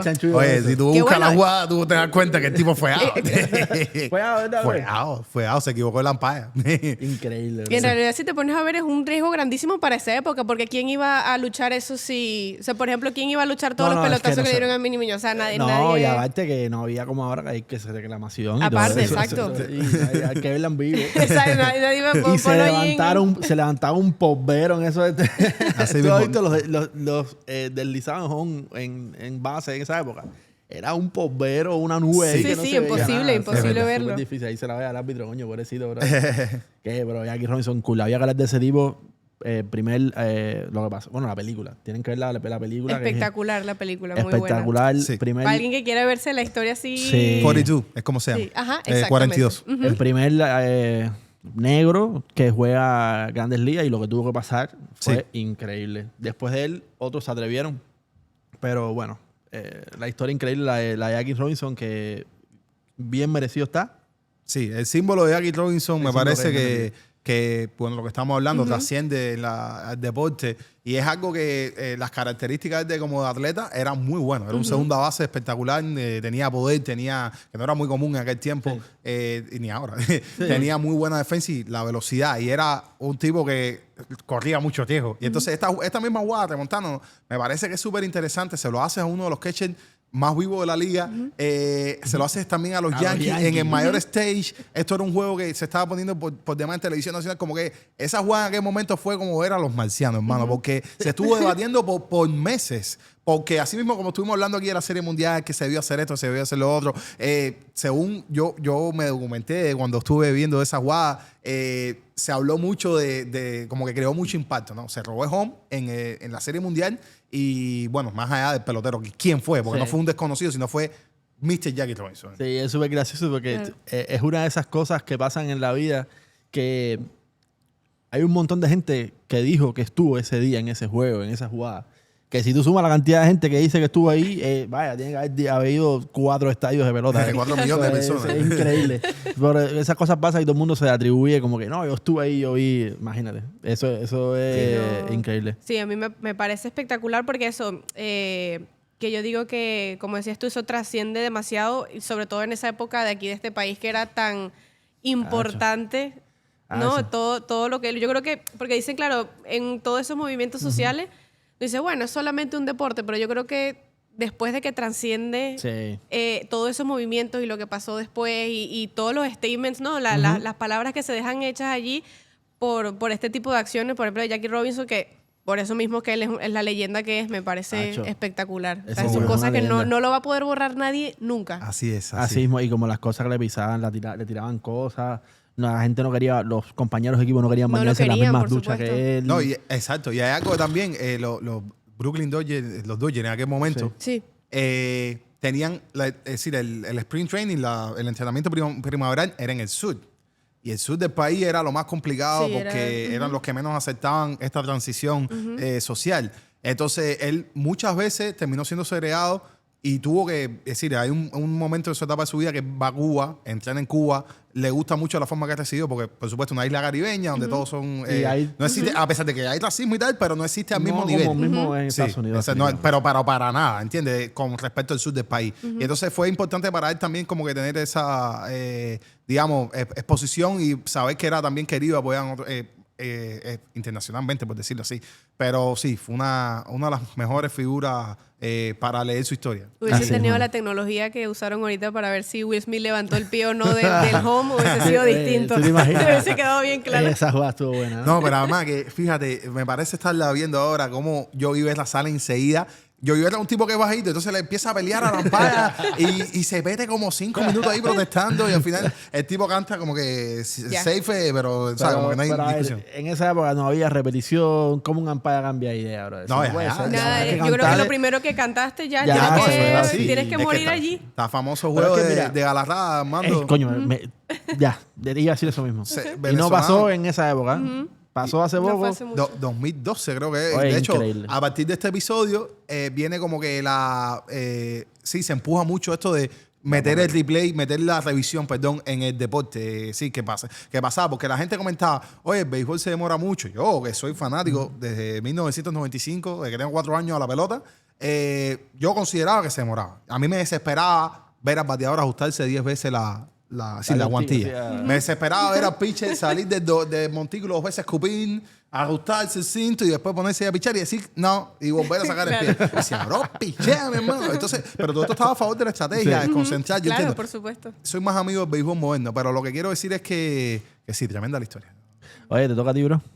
Me toca a mí, déjame que... Bueno, en este caso, como estamos buscando así cosas como que interesantes, cosas también divertidas, no voy a traerle una historia que vamos a llorar, ni mucho menos esta vez. Sí, para que no te pongas sentimental. Está bien. Quiero hablar de un pelotero y también para que te entiendas, Valentina. En el momento, estamos, que Rob y yo somos chamaquitos, tenemos un poquito de años. 2002, 2001, estamos hablando de industriales, es decir, las series locales. Voy a hablar de un pelotero que fue protagonista, que debuta siendo el novato del año con el equipo con más seguidores, con más visualizaciones, decir, el equipo más polémico. Y él es el novato del año rompiendo más de 11 récords en la historia de todos los novatos, ¿no? Y estoy hablando de un pelotero que hizo carrera en Grandes Ligas, Kenji Morales, que tuvo más de 200 jonrones en las Grandes Ligas, uno de los 7 cubanos en hacerlo. Tuvo una carrera muy bonita, es muy respetado. No fue una figura polémica, fue a lo mejor un pelotero que la gente no valora el impacto que tuvo y no solamente en la carrera que ganó anillo de Serie Mundial, sino también con los demás. Fue muy buen compañero de equipo, era una persona muy inteligente que descifraba a los pitchers desde el banco y él transmitía esa información al resto. Como que él tenía ese tipo de habilidad extra intangible que no va a las estadísticas. Pero en este caso te quería hablar de algo que él sí hizo. Y es que Kenji era un pelotero que bateaba a los dos lados del plato. Y el 30 de julio del 2012 él hace una cosa súper interesante que se me ha creado en la memoria porque también es muy difícil de hacer. Y entonces, ese juego, está en un juego de pelota, logra 2 jonrones en un mismo inning. Algo que ha sucedido en unas cuantas ocasiones, pero él, su condición de ser ambidiestro, logró enfrentar a uno derecho y uno zurdo, y en el mismo inning logró sacarle a las dos veces del plato. O sea, un jonrón acá en cada lado. En cada lado. En el sexto inning de ese juego, que era contra los Texas Rangers, Royce Oswald, tremendo pitcher. Exacto, un ace. En aquel momento ya no ¿sabes? Estaba un poquito más viejo, pero sí. Le da Grand Slam, es el primer batazo, y después le da jonrón en el mismo inning, es súper interesante, a la derecha, perdón. A la derecha, Robbie Ross, creo que es el relevista que viene. Sí, el relevista zurdo. Entonces, te quería comentar de Kendry porque en Cuba pasó un fenómeno, no en Cuba, perdón, en el mundo entero, que se llama el fenómeno de Messi y Cristiano. Sí. Yo creo que antes de que este fenómeno llegara y se apoderara sobre todo de las masas más jóvenes, ¿no? De la juventud y eso, creo que antes que eso sucediera en Cuba, al menos en mi país, en mi generación, nosotros discutíamos por ver quién se ponía el número 8, que era el número de Kendry Morales. Como que para mí, él fue esa gran figura que tuvimos como pelotero, que los niños aspirábamos a ser antes de que sucediera todo este movimiento de fútbol que tomó posesión de la atención de los cubanos, ¿no? De lo que puedo hablar. Pero sí fue un fenómeno mundial, porque Messi y Cristiano, eso fue algo tremendo. Y quería traerle esa historia porque Kendry siempre fue un pelotero especial para mí. Lo vi de niño. Lo sigo también porque es un gran ser humano. Me parece que cada vez que habla es interesante escucharlo. Él tiene muy pocas apariciones, digamos, en esto de los medios. Él es más bien una persona tranquila. Y sí, quería traerle como que este future porque es algo que ha pasado solamente 3 veces. Anteriormente lo hizo una persona que ustedes probablemente lo conocen. Yo sigo mucho, me gusta escuchar mucho el contenido que crea. Carlos Baerga. Por supuesto. El boricua lo hizo en 1993. Y otro pelotero que se llamaba Mark Bellhorn lo hizo en el 2002. Oye, buenísimo. Increíble. Buenísimo. ¿No? Una lista súper exclusiva, ¿no? Sí, así mismo. Te pones a ver un evento que es muy difícil que suceda porque... No, y Kendry tuvo una carrera también un poco dolorosa para nosotros como seguidores de él, porque en el mejor momento probablemente de su carrera, en Grandes Ligas, tuvo la lesión más tonta que he podido ver en el terreno, que fue dio un jonrón, un walk-off, y cuando llega a home, que empiezan a saltar para festejar el jonrón, tiene una lesión en el pie, se fractura, creo, el tobillo, una lesión del tobillo, literal se dobla el pie y lo saca del terreno casi por 2 años. Y obviamente cuando regresó, yo creo que más nunca pudo ser el Kendry que era anteriormente. Y era, en su momento, el pelotero más talentoso que había en Cuba, de los que llegaron aquí a Grandes Ligas, sin lugar a dudas. Bueno, también tiene algo que se comenta poco, que es que cuando jugaba en las juveniles, antes de ser pelotero, era pitcher. Era tercera base. Él podía jugar todas las posiciones del campo. Sí. Era uno de los peloteros más talentosos que había, que siempre a lo mejor hablamos de personas que son más rápidas, más... Eso para mí es el talento, hermano. Eso es Shohei Ohtani, ¿entiendes? Sí. No es que Kendry lo hizo, ni mucho menos, pero que era capaz de hacer las dos cosas. Batear de los dos lados del plato, tú sabes. No se dio la oportunidad de hacerlo tampoco. No, era otro... Eso no existía en este momento. No existía, ¿entiendes? Te decían, o picho bateador, ¿entiendes? Claro. No podía hacer las dos cosas. No aparte existe de la eso, versatilidad que hay hoy en día. Claro. Y en Cuba siempre existe el debate ese entre Kendry y Yuli Gurriel, como quién es el mejor y toda esa historia, porque son dos peloteros verdaderamente con tremendo talento. Oye, pero qué frustrante esa lesión, ¿no? Al final. No. Pero antes, parecía la de Edwin Díaz. Edwin Díaz, pitcher de Puerto Rico, el clásico pasado, le pasó algo parecido. Termina el juego, salen los puertorriqueños a festejar en el bo y ahí mismo pisa mal, brincando, se cae y se pierde la temporada entera. Se dejan llevar por la emoción, que después cuesta caro. Sí, qué duro. Y se pierde la temporada entera en Grandes Ligas, regresó y recién este año es que logró, yo creo, regresar a su nivel que tenía en ese momento. Era el mejor cerrador de Grandes Ligas. Sí, no, incluso tenía un problema que tenía un pie más grande que otro por la misma lesión que tuvo. No, una cosa terrible.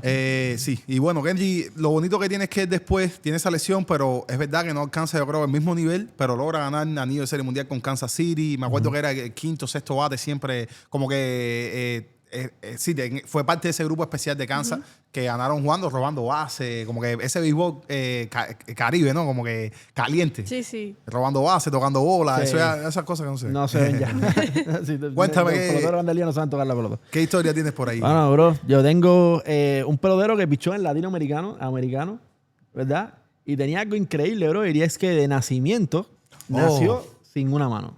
Wow. Increíble. Él nació, cuando digo sin una mano, no es sin un brazo, ¿ok? Es sin una mano, o sea, la mano como tal, él no la tenía de nacimiento. Esto nunca le afectó a él para jugar pelota. Desde chiquitico, él logró como un mecanismo donde él se ponía el guante en el brazo que no tenía mano, tiraba y en el movimiento la mano la ponía dentro del guante, cogía la pelota y se ponía bajo el brazo, cogía la mano y tiraba.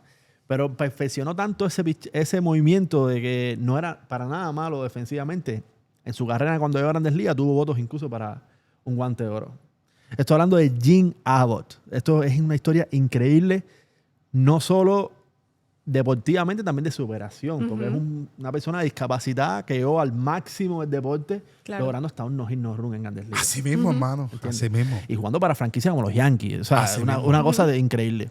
Bueno, yo quiero empezar a contar un poquito la historia de él. Porque, como dije, le faltaba la mano, era un pitcher zurdo, la mano derecha era la que tenía problemas. Pero esto no le afectó. Desde niño él era muy deportista. Y en high school, quiero traerlo como no tiene nada que ver con pelota, pero como dato curioso es que también era quarterback. Y el tipo logró un campeonato estatal en high school, tirando 600 yardas en un juego, más de 600 yardas de hecho, y no hizo ni un solo fumble.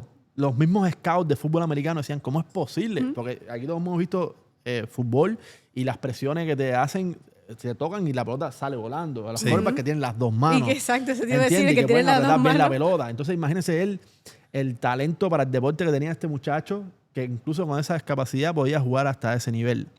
En high school también, obviamente, jugaba pelota. Y los números de pelota sí son una locura. No solo pichando, también al bate. Ah, ¿también bateaba? Eso no lo sabía. Es que él batió 427 en high school y dio 7 jonrones en esa temporada. Oh, estaba fuera de serie entonces. Bro, y como cogía el bate, lo más impresionante. Él ponía la mano que no tenía mano en el bate y con la otra él cogía todo junto. Y era como que una sola mano ahí la que cogía. Y así el tipo bateaba. ¿Sabes el nivel de agilidad que hay que tener para hacer eso? Pero es que batió son muchas cosas sucediendo ahí. Me parece increíble. Exacto. Es que él batió en Grandes Ligas también. O sea, en esa época los pitchers bateaban y él tuvo turnos al bate en Grandes Ligas. Impresionante. Quiero hacer el cuento de Cuba. Sí. Él le pichó a Cuba en unos torneos que hacían en esa época de como topes bilaterales, no sé cómo se llamaban esa cosa. Y fue en el año, lo tengo por aquí, déjame buscarlo. Los 80, ¿no? Sí, fue en el año 87 que él le pichó a Cuba.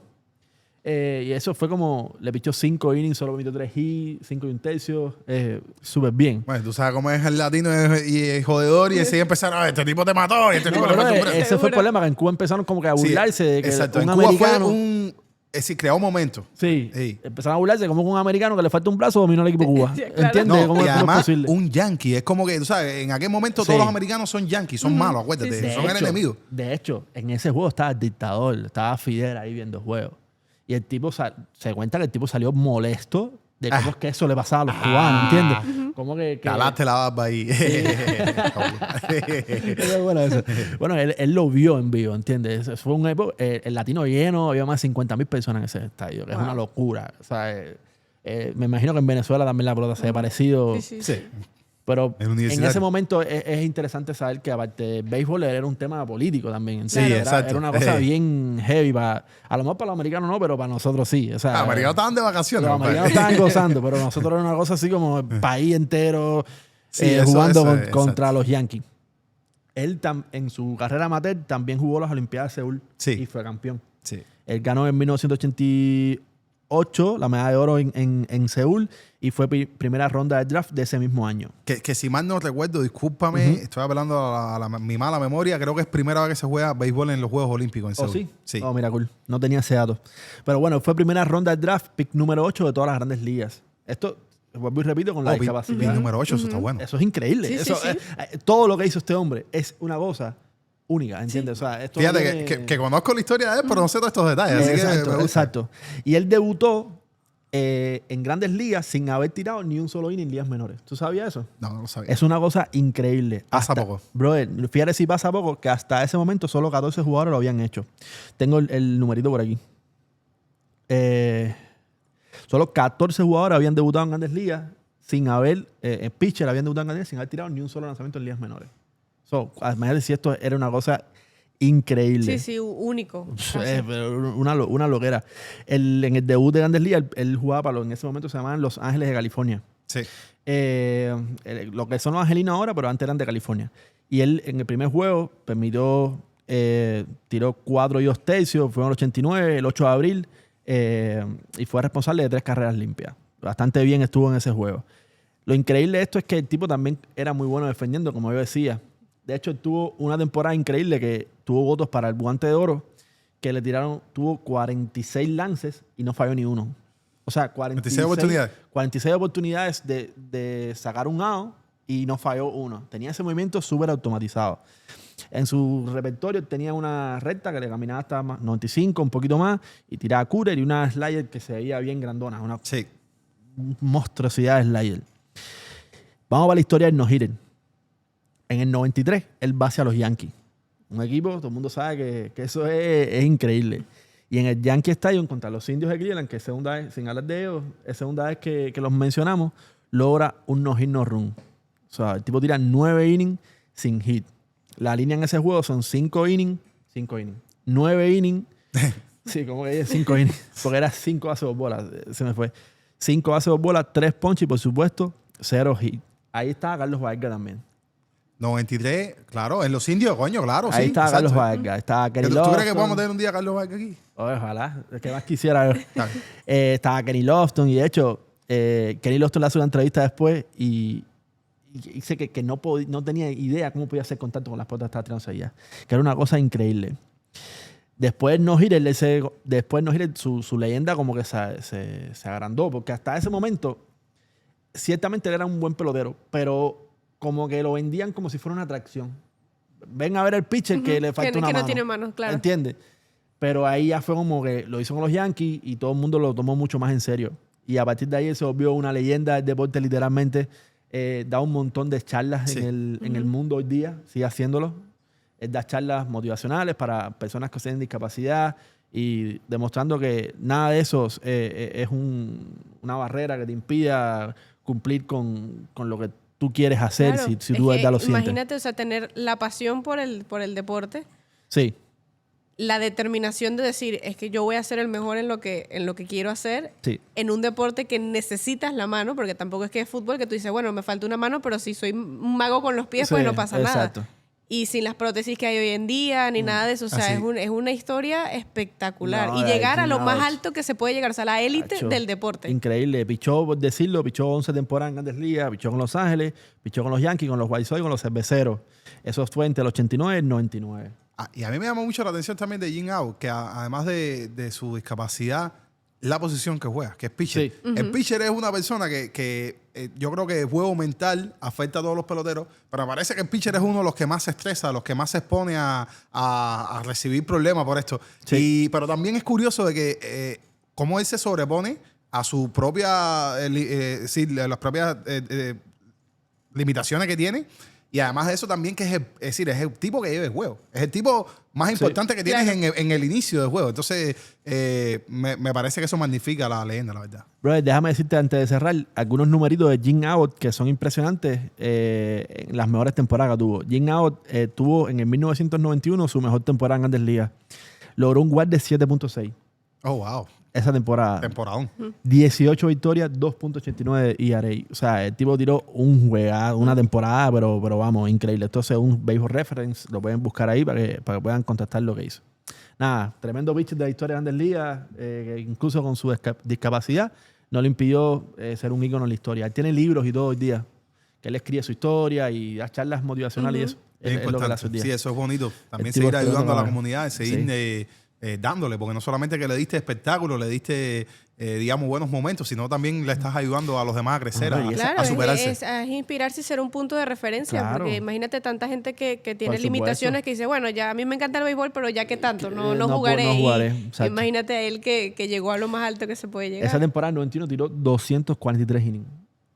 Es como se tiraba antes, pero es increíble. Eso ahora no pasa, pero en la vida. Ahora Sandy, estando sano con un brazo de hierro. 200 innings y es como la ley. 220 y estamos flipando. 200 innings, es increíble. Sí. Así mismo es. Entonces, te toca. ¿Estás al bate? Al bate. Voy a hablar de otra cosa que son impresionantes, pero no tanto por lo bueno, sino por más polémica. Que yo creo que estas polémicas no se ven tanto hoy en día, ¿no? Tanto que hemos hablado de los cambios. Sammy Sosa en el 2003. En aquel juego Infamous, ¿no? con el bate de corcho. Con el bate de corcho. Eso es una de las cosas más crazy que he visto en mi vida en un terreno de pelota. Increíble como eso lo marcó, ¿no? Porque yo este año tuve el placer de ir a Chicago y justamente Tienes que hacerme la historia de cómo es Wrigley Field. Mágico. O sea, si hay una palabra que puede definir Wrigley Field es mágico. O sea, tú Qué entras lindo. ahí y Me es encantaría espectacular. ir, me encantaría ir. Espectacular, No, la eso verdad. es de una. Y estuvimos en la inducción de Hall of Fame de los Cubs de De Sammy Sammy. Sosa. Qué bonito. Wow, qué reconciliación más buena con Sí. Así mismo. Es que bonito, qué un momento. Sí, no, bueno. y eso digo que a pesar Eres de todo privilegiada. eso, sí, no, total. Y eso que yo no tenía ni idea que iba a ser ese fin de semana. Llegamos ese fin de semana y nos dijeron, mire, por cierto, el domingo va a pasar esto. Y tú, yo, oh, wow, no puede ser. Y estuve ahí y pude entrevistar, bueno, le hice una pregunta a Sammy, súper ¿Verdad? cool, sí, ¿Verdad? súper Qué nice. bien, qué bien. Y lo que me sorprende es que a pesar de todo esto que estamos hablando, lo primero que me preguntó la gente, ¿y le preguntaste por el bate corcho? No puede ser. Digo, seguro lo y ¿Cómo oye, no va a decir? o sea, es lo Mira primero eso. que así será cómo queda marcado, ¿no? Estas polémicas, estas cosas en la mente de la gente, Sí. que a pesar de tener la carrera que tuvo y todos los años que han pasado, todavía lo primero que la gente piensa es Increíble. ese momento Sí. que se reviente ese bate allí frente a todo el mundo. que hay que escribirlo. Fue un Sí. picheo, le hizo swing y partió el bate. El entrenador del otro equipo ve algo raro y pide el bate. Y luego ese bate va como a investigación. Sí. Y se dan cuenta que era un bate que tenía un corcho adentro. Sí. Después Sammy Sosa dice como que ese era un bate que él tenía para entrenar y como que se le mezcló con los bates de jugar. Supuestamente revisaron hasta más de 70 bates y ninguno tenía Y corcho. ese era el único.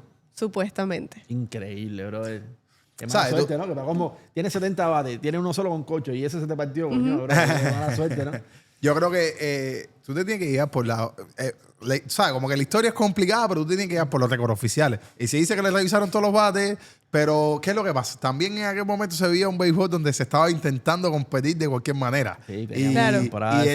y él también, bueno, tuvo problemas con las Esteroides. sustancias prohibidas. Y como que lo que estaba diciendo Valentina es que se crea la polémica porque lo que dice que todo el mundo es que siempre bateaba con bate coche. Claro. Porque como tú tienes para demostrarlo, yo creo que el tipo era un caballo. Sí. Y el Sin lugar a tipo, dudas. con los pidió, ¿no? Me parece que era un gran pelotero. Y tuvo este momento que desafortunadamente para él, sí, como que le da mucho a uno que pensar, ¿no? Sí. Trae mucho la imaginación a colación. Y la verdad es que a mí me parece que el tipo era muy bueno, que lo del bate de corcho fue ese evento aislado. Así lo quiero ver. A ver, yo lo que digo es, a mí lo que me llama la atención de estas cosas cuando las veo, digo, ok, le pasó esto a Sammy Sosa, pero si eso lo hacía Sammy Sosa en esa época, ¿quién a mí no me dice que había más peloteros que hacían lo mismo? Claro, por supuesto. Porque lo Y lo que mismo- pasa es que no tuvieron la mala suerte de Claro, que la se gente se partió y se lo enterara. revisaron. Por se eso, formó la fría. fíjate, te dije que se estaba buscando competir en la liga entera, porque no era solo a Sammy Eso- Sosa. eso- eso- Ni eran como decirte, no, los latinos que eran los que se estaban inyectando. No, era como que across the league. Era todo el mundo tratando de buscar recursos para ganar. Claro, lo que pasa es que ¿entiendes? se rayan los que los descubren, ¿no? No, es igual que el tema de las esteroides, que los mismos peloteros que han sido sancionados por el tema de esteroides han dicho públicamente que muchos de sus compañeros que no están No fueron sancionados. también lo hacían. Obviamente no han dado nombre, pero era una cosa que todo el mundo sabe que era una cosa normal en esa época.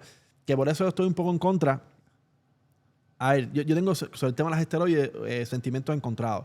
Yo creo que una vez que se prohibieron, de ahí hacia adelante, el que lo hizo es un tramposo. Sí. Claro. Pero antes de prohibirse, tú no puedes matar a la gente por hacerlo. Porque Y- no era prohibido. Claro, exacto. ¿entiendes? Si realmente no dice en ningún lado que no lo puedo hacer. Y aparte no? es que lo hacía todo el mundo. Ujú. Lo hacía todo. Era una cosa. Las jeringuillas estaban en los loggers de los jugadores, ¿entiendes? Eso era una cosa. Tú viste el de Matt McGuire, como lo ven. En una entrevista, como tú vas Sí. ahí En el logger. En el logger y ven tú sabes, eso es increíble. Pasaba en esa época. Entonces, me parece como. Es un poco injusto. Porque como tú equiparas a la hora de hablar de récord, estadísticas de por vida. Tú dices, ¿cómo yo puedo comparar, no sé, a Aaron Judge con Sammy Sosa? Coño, pero este tenía un extra ahí, un algo que este no tenía. ¿Tú me Claro. entiendes? Entonces, es injusto a la hora de las comparaciones, pero al mismo tiempo que de Ace a D no es la misma pelota que se jugaba tampoco en los años 20, en los años 30. Que las cosas se hacían eran increíbles. Hay gente que, por ejemplo, Ty Cobb. ¿Entiendes? Ty Cobb es un pelotero extremadamente histórico, Hall of Famer, pero es extremadamente polémico por muchas cosas. Sí, era una persona por de menor, racista. demasiado racista. Sí. ¿Entiendes? Sí. Y está en el Hall of Fame y nadie lo ha sacado ahí. Porque era como la gente, bueno, es que era su época. Claro, como que bueno, está bien porque en ese momento se permitía. Pero lo mismo pasa entonces con las esteroides. Exacto. Si en ese momento se permitía, pues es un arma de doble filo al final. Exacto. Es como una doble moral. Exacto. Sí. Es como que no estamos midiendo con la misma vara. Exacto. Sí. Eso es lo que a mí me pasa. Y por eso es que yo me gustaría que peloteros que lo hicieron antes de prohibirse o peloteros que no se les demostró realmente que lo estaban haciendo, tuvieran acceso a Salón de la Fama. Porque hay otros peloteros que yo digo como... Bro, no es más muelas. ¿Barrigón entra a Hall of Fame, sí o no? Sí, obvio que sí. Es que Barrigón antes de hacer eso ya tenía más de 500 honrones. ¿Entiendes? Entonces, claro, yo 700, está bien, pero... O sea, que podemos hacer otro programa de esto, pero yo no estoy de acuerdo. No, yo sé que tú no estás de acuerdo. 100%. Sí, ok. Yo sé que tú no estás de acuerdo.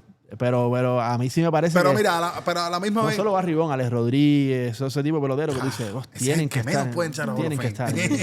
No.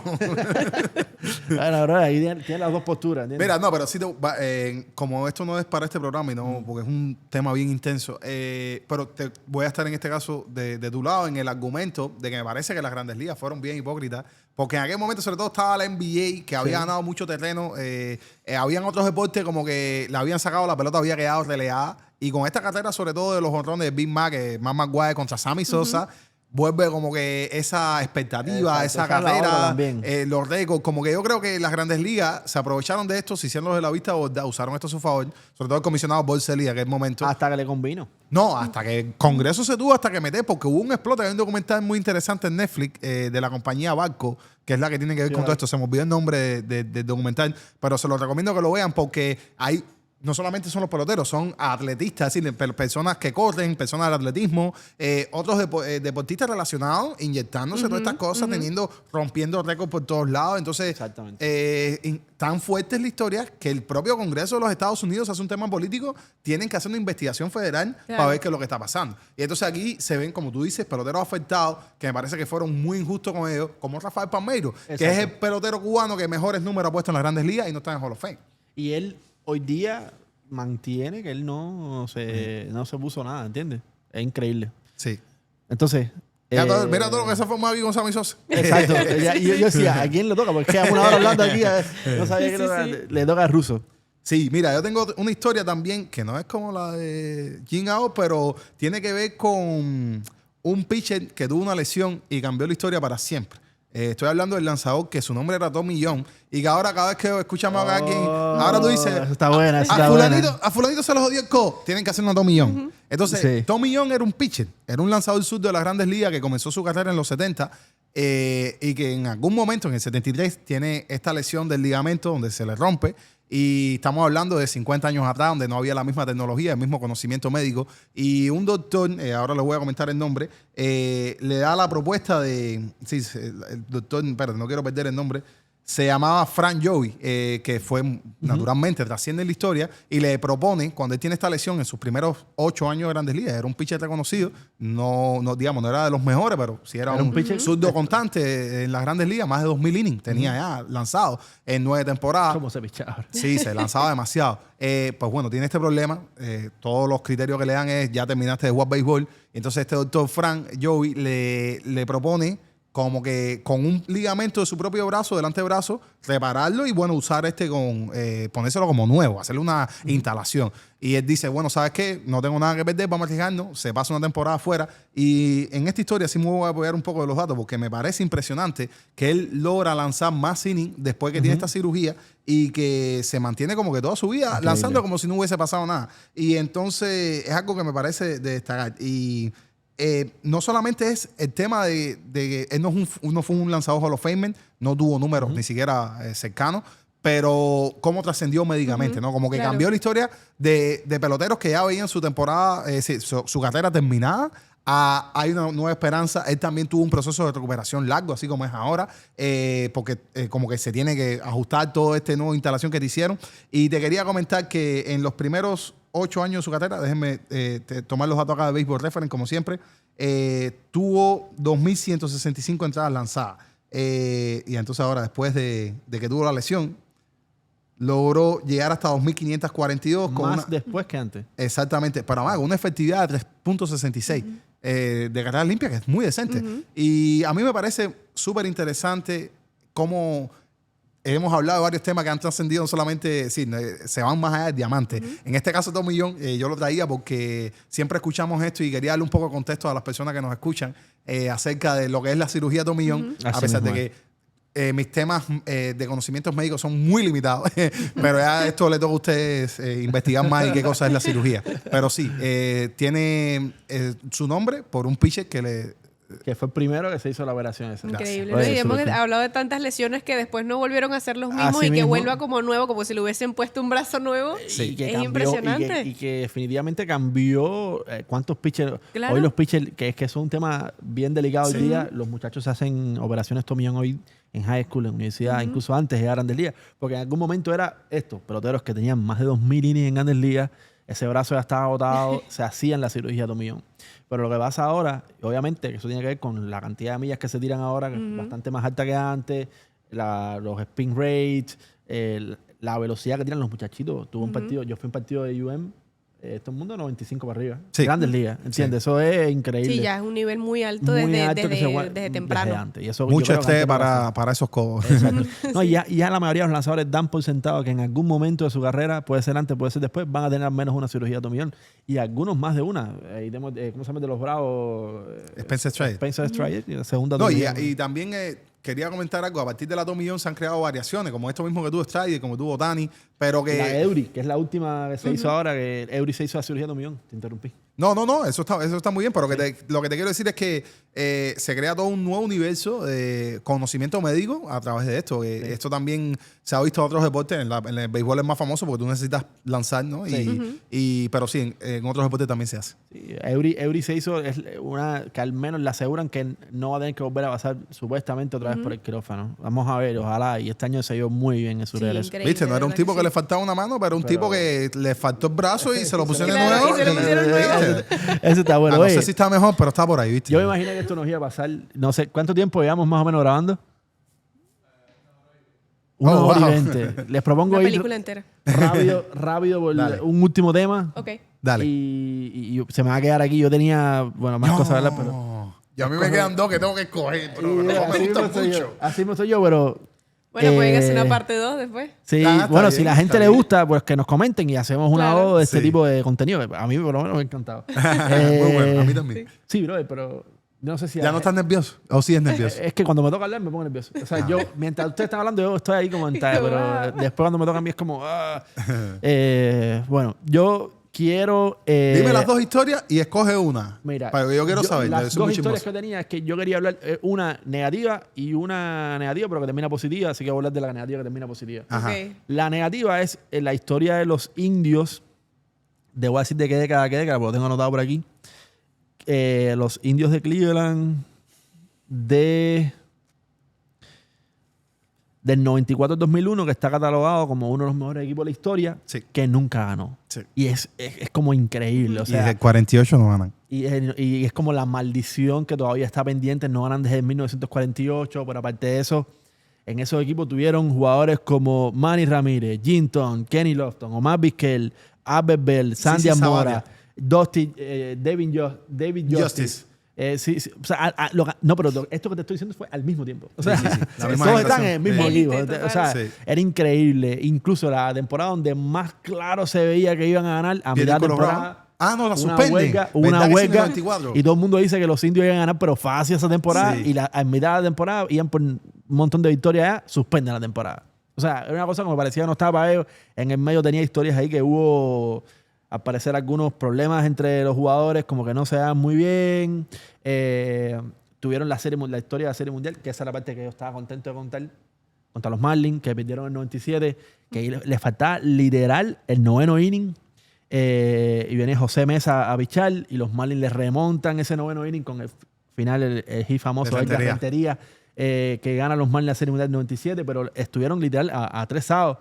Bueno, los Blue Jays también. Increíble. Ahora. Bueno, eso te iba a decir, y yo sintiéndome mal por los Blue No, Jays. yo también. Todo el mundo se sintió mal. Estuvieron a dos. A 2 sábados, exacto. A 2 sábados la Ya victoria. se sabe en Venezuela que cae le van a poner billetes a Avenida. Yo creo, por ahí por los teques donde es el seguro. Seguro, viejo. Oye, nada más decirte una cosa de esos Increíble. indios. Tienen una cosa súper interesante que es un número retirado. Y el número retirado que tiene esa, digamos, Sí. generación es el 455. ¿Qué? Y eso es porque los fanáticos llenaron por 455 ocasiones consecutivas el estadio, creo que era el Progressive Field, no me recuerdo la verdad, sí, como locales. Y ellos, de los números retirados que tienen en el estadio, cuando tú vas, el 455. Wow. Sí. Se Qué dice cool. que, para cerrarlo rápido y ponerme la historia que quiero contar, Sí. como que esa generación terminó en 2001, que ellos pierden contra los Seattle Mariners en playoff, que ese Seattle Mariners que ganó 116 Sí. victorias, es el equipo que más ha ganado una temporada en la historia. Sí. Y a partir de ahí ya se desarma el equipo Vamos, dos estoy. ese equipo de los Jim Tom, de los David Justice, de los Kenny Lofton, Omar Vizquel, Carlos Jaega estaba por ahí también, todos ya se separan y se rompe ese equipo, pero bueno, tuvieron un montón de años llegando ahí y no ganaban. Se habla de muchas cosas, problemas que hubo en ese equipo, dentro de ese equipo, y la maldición siguió hasta la última serie mundial que llegaron, que empataron a última hora con ese jonrón, ¿te acuerdas? Y bueno, al final no pudieron ganar. La otra historia que tenía, que es la que quiero tocar, voy a ir rápido, no voy a demorarme mucho, es la de Rick Ankiel. Rick Ankiel es un jugador que es bastante curioso porque fue pitcher y bateador, pero no como Dani, fue como en épocas diferentes. Este era un prospecto, en algún momento fue catalogado por el mejor prospecto de todas las grandes ligas de picheo. Era un zurdo de los Cardenales, por eso todo lo que traía, porque es el equipo ruso. Y por supuesto, si vas a tener data ahí, vas a darme en algún momento que seguramente yo no tengo anotada. Era un pitcher zurdo que lo comparaban en su inicio, cuando era prospecto, con Sandy Koufax. O sea, imagínate que te comparen con un tipo que le decían la mano zurda de Dios. O sea, para que tú tengas idea el nivel de ese tipo. A los 20 años, el tipo ya pichaba en Grandes Ligas y esa temporada de 20 años tuvo 10 ponches cada 9 innings, o sea, como promedio. Una cosa increíble. Y se veía, sobre todo esa curva que tenía, que era bastante increíble. Llegan los playoffs del año 2000 y ahí es donde pasa lo inesperado, lo increíble. Y es que de pronto el tipo se lo olvida lanzar. ¿Cómo que se los voy a lanzar? Sí, brother, eso es una cosa que le dicen los Jeeps. Que yo no sé, teníamos a Héctor Berrio aquí, lo hablamos con él, de hecho. Es literalmente, pasa algo que definitivamente no es físico, es mental, Sí. que hace que tus conexiones, no sé, que tú no puedas, que el pitcher de pronto de la noche a la mañana no puede tirar ni un strike ni haciendo bullpen. O sea, es una cosa como que Caes motoramente... en un hueco psicológico, Exacto, prácticamente. y obviamente quizás tuvo que ver con la presión de tirar tan Claro. joven un partido playoff y tener toda esa responsabilidad. El tipo tuvo una especie, se rompió algo ahí en su cabeza y el tipo tiró literal 5 white pitch seguidos en ese juego. Lo sacan y ya el jugador empieza a tener muchísimos problemas, lo bajan a ligas menores, sigue sin tirar strike hasta que ya desisten con él y él toma una decisión que es bastante loca. El tipo dice, no, pero yo quiero intentar ser bateador. Los Cardenales le dan la oportunidad, ya lo tenían en el equipo, y el tipo empieza su carrera como bateador. Lo increíble aquí es que esto que le pasó fue en el 2000 como pitcher. Pero como bateador él debuta en el 2007. O sea, él estuvo 7 años 7 entrenando años, pues, bastante tiempo. como bateador para poder debutar después como bateador en Grandes Ligas. Él tuvo temporadas de 25 jonrones como bateador en Grandes Ligas. O sea, fue un bateador bastante decente, pero por demás era un excelente defensor. Y un brazo que tenía Eso es la otra, tenía tremendo brazo. impresionante. Él tiene uno de los tiros que más a mí me ha llamado la atención. Me dice, todavía yo lo veo en YouTube y me hace levantarme el asiento. Es la agarra en la cerca de atrás y la pone de aire. Porque es que imagínate tú, tenías un mosquete tremendo, era pitcher. Exacto. Bueno, después de esos 7 años estuvo sin estar en Grandes Ligas. Jugó 7 temporadas más con el equipo de los Cardenales. Creo que ganó hasta una serie mundial por ahí. Sí, cómo no. El tipo de verdad tuvo tremenda carrera. Era un pelotero que sin ser espectacular, jugaba en ese equipo, buen bate, podía dar bastantes honrones, tenía una forma de bater bastante peculiar. Era como que Se veía algo raro. Claro. Era como que ese swing no estaba bien, pero bueno, le alcanzó para jugar, tener una temporada, 7 temporadas en Grandes Ligas como bateador. Sí. Increíble la historia. Se reinventó. También determinación. Literal. Dijo, aquí no me saca nadie. Yo llegué a Grandes Ligas y aquí no me saca nadie. 7 años, ¿ok? Sí, es mucho tiempo. Ajustando el swing. Ajustando de ahí, tratando de... Y empezó en ligas menores de cero, como si no hubiese nunca jugado a Grandes Ligas. Sí. Poquito a poquito. Tú sabes, los Cardenales también es una franquicia que los peloteros generalmente, históricamente, pasan trabajo para avanzar por las ligas menores, ¿no? The Cardinals Way. Es una cosa con un equipo un poco a la antigua ahí, que es un poco raro. Es muy difícil ver ese tipo de peloteros tan jóvenes subir rápido. Y bueno, él lo hizo primero yo como bateador, como pitcher, después tuvo los Jeeps estos, que literal se los vio lanzar. Llegó después como bateador y tuvo 7 temporadas en Grandes Ligas. ¿Tú imaginas que tú llegas un día haciendo tu trabajo? No, se me olvidó. Sí, ya se me olvidó conectar todo. las cosas ¿Quién aquí. eres tú? ¿Quiénes son ustedes? ¿Qué es esto? Literal. Nosotros estábamos hablando, Héctor Berrios es el coach de picheo de Aroldis De Chapman, Chapman, por ejemplo. Y Héctor Berrios nos está explicando qué cosas son los chips. Y básicamente él nos decía, imagínate que un día te pares delante del espejo a lavarte la boca. Y en vez de lavarte así, te das así los ojos. Y tú dices, pero ¿por qué si yo quiero hacérmelo aquí? ¿Por qué la mano va a pagar? Esos son los chips. Y yo me quedé como... Qué raro, Qué ¿verdad? interesante. ¿Qué psicología habrá detrás de eso? O sea, y que pase así de un momento a otro. Es un breakdown ahí, una cosa que te Porque pasa. que tengas un accidente o algo, pasen cosas Una que lesión, psicológicamente te afecten. es algo pero que de psicológico. repente estés ahí en la lomita y de repente digas, ya no Así sé. mismo es. Me queda un agua y ya no sé. Y Ya no ¿cómo sé lo picho? No sé. Y aparte, si ponen los videos de los white pitch que tiró en ese playoff, son white pitch, pero contra la malla, contra, ¿sabes? Una cosa increíble. Bueno, ya terminé por hoy, ya estoy más relajado. Te felicito. Buenas historias. Entonces te quedaban dos. ¿Cuáles son las dos que tienes y cuál es la que vas a escoger? Ok. Me quedaba aquel jonrón de Miguel Cabrera ante Mariano Rivera. Ok. Y... Ahí, venezolana, ahí exacto, le salió. yo creo que va a ser Ahí con sacó la Miggy porque, bandera, bueno, ahí sacó la bandera, ahí por sacó no la irme, bandera, está exacto. bien. Pero es que también este es muy bueno, que es Fernando Tatís, que hizo 2 Grand Slam en un solo inning. Mira, estábamos hablando de Kendry. Eso, bueno, cuando dijiste eso me recordó ese tipo lo de... mejoró. Eso mejoró lo de Kendry. Porque Kendry dio 2, uno de ellos fue Grand Slam, Sí. pero en el caso de Tati fue 2 Grand Slam en Único un en la solo historia haber logrado eso. Wow. ¿Cuál va? Entonces, vamos por la de Miguel Cabrera, que por cierto es mi jugador favorito. Vamos a ver. Pastelito, imagínate como bateaba ese tipo de ¿Qué?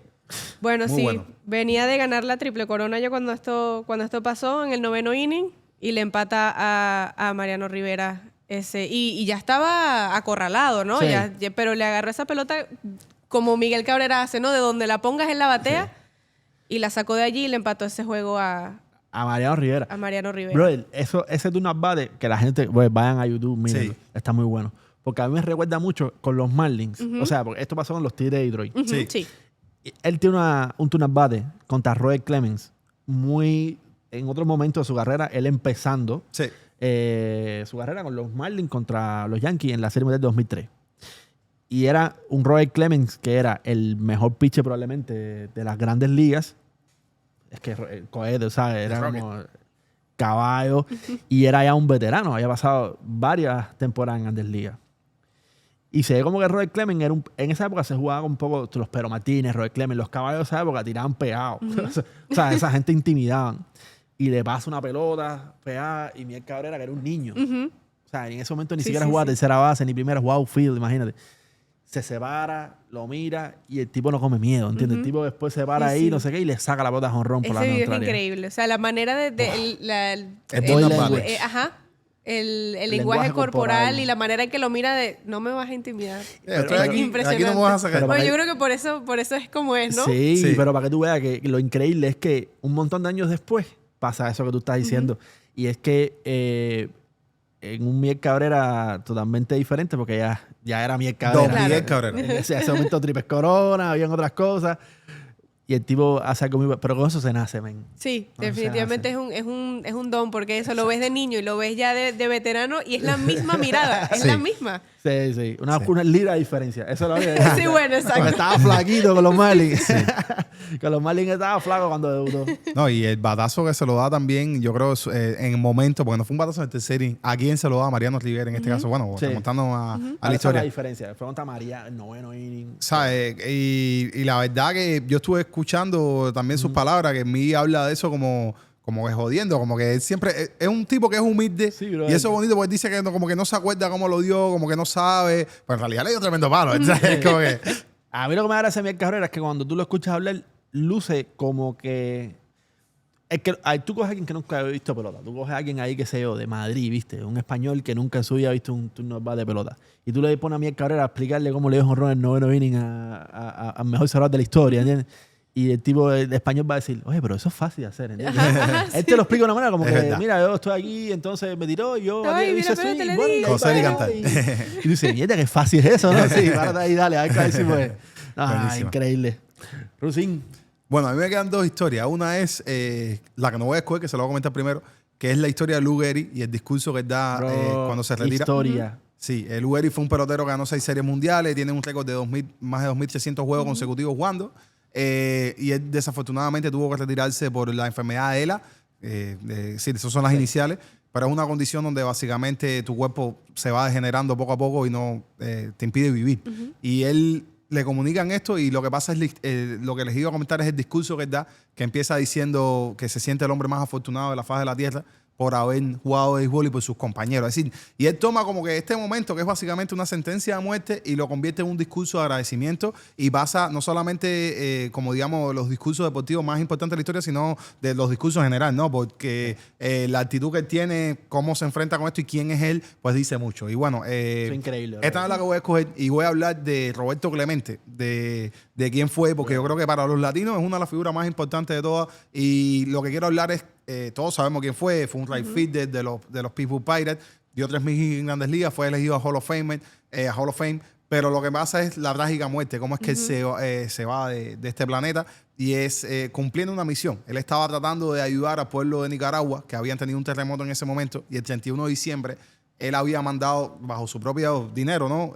Tratando de mandar recursos hacia allá, pero se estaban malogrando, se estaban yendo a las personas que no lo... Sí. Corrupción y cosas que siempre pasan en Latinoamérica en todos los lugares. Y él decidió él mismo tomar carta en el asunto y él se monta en el avión carguero que desafortunadamente se estrella en el mar y pierde su vida. Esto fue un impacto tremendo en las Grandes Ligas porque Roberto Clemente era un boricua que el tipo no era muy alto, pero cada vez que hablaba todo el mundo se callaba y se sentaba a escucharlo porque él decía, tenía una actitud, una empatía con los seres humanos que yo creo que es digna de admirar. Y esto es algo que a mí me hace tratar de replicar su ejemplo, me hace tratar de siempre hablar de él. Él tiene un día retirado en las Grandes Ligas, tiene no su número retirado, pero sí tiene ese día del día de Roberto Clemente, donde el jugador que quiera puede usar el número 21 y no va, ¿sabes? Como que es algo que no va a recibir una sanción.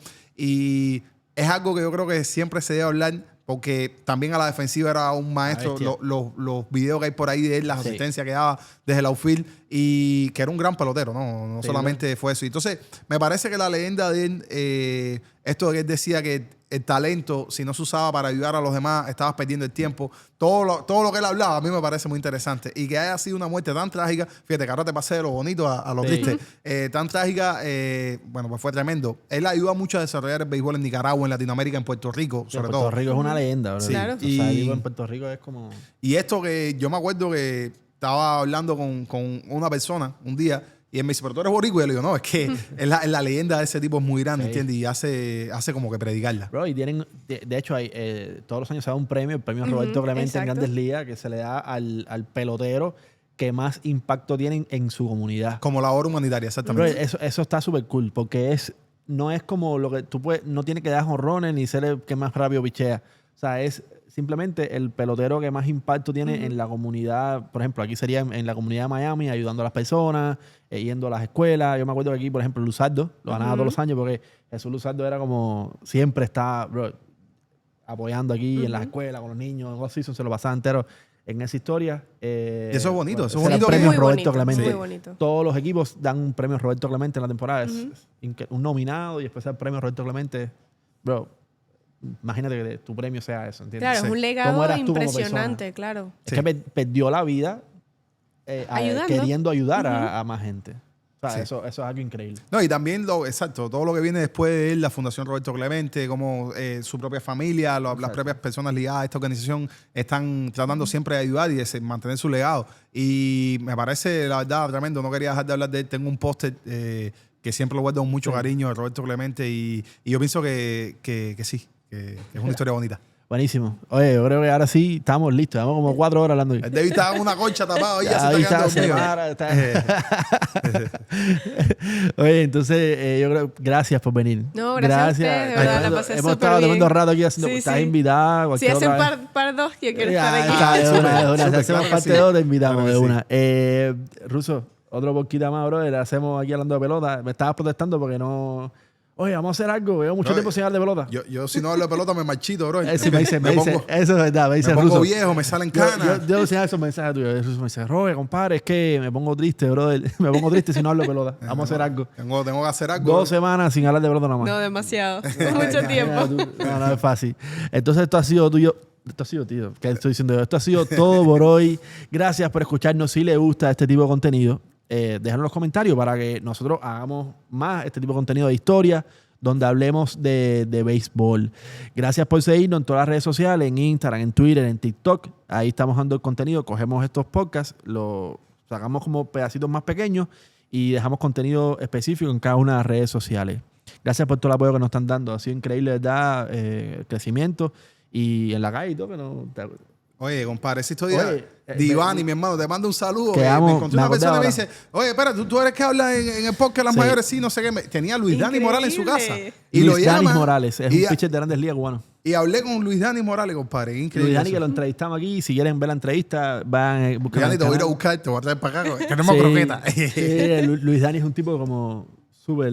Qué muchacho simple, más bueno. Bro. Es una cosa increíble. Él es una persona súper humilde de Cuba, pero de un pueblecito campo y es como demasiado humilde. Que por cierto tira con la zurda y con la derecha. Eso increíble. O sea, bueno, a mí me parece que 100 con la derecha y 80 y pico largo, casi 90 con la zurda. Entonces nada, gracias por seguirnos. Nos vemos en un siguiente episodio. Bye.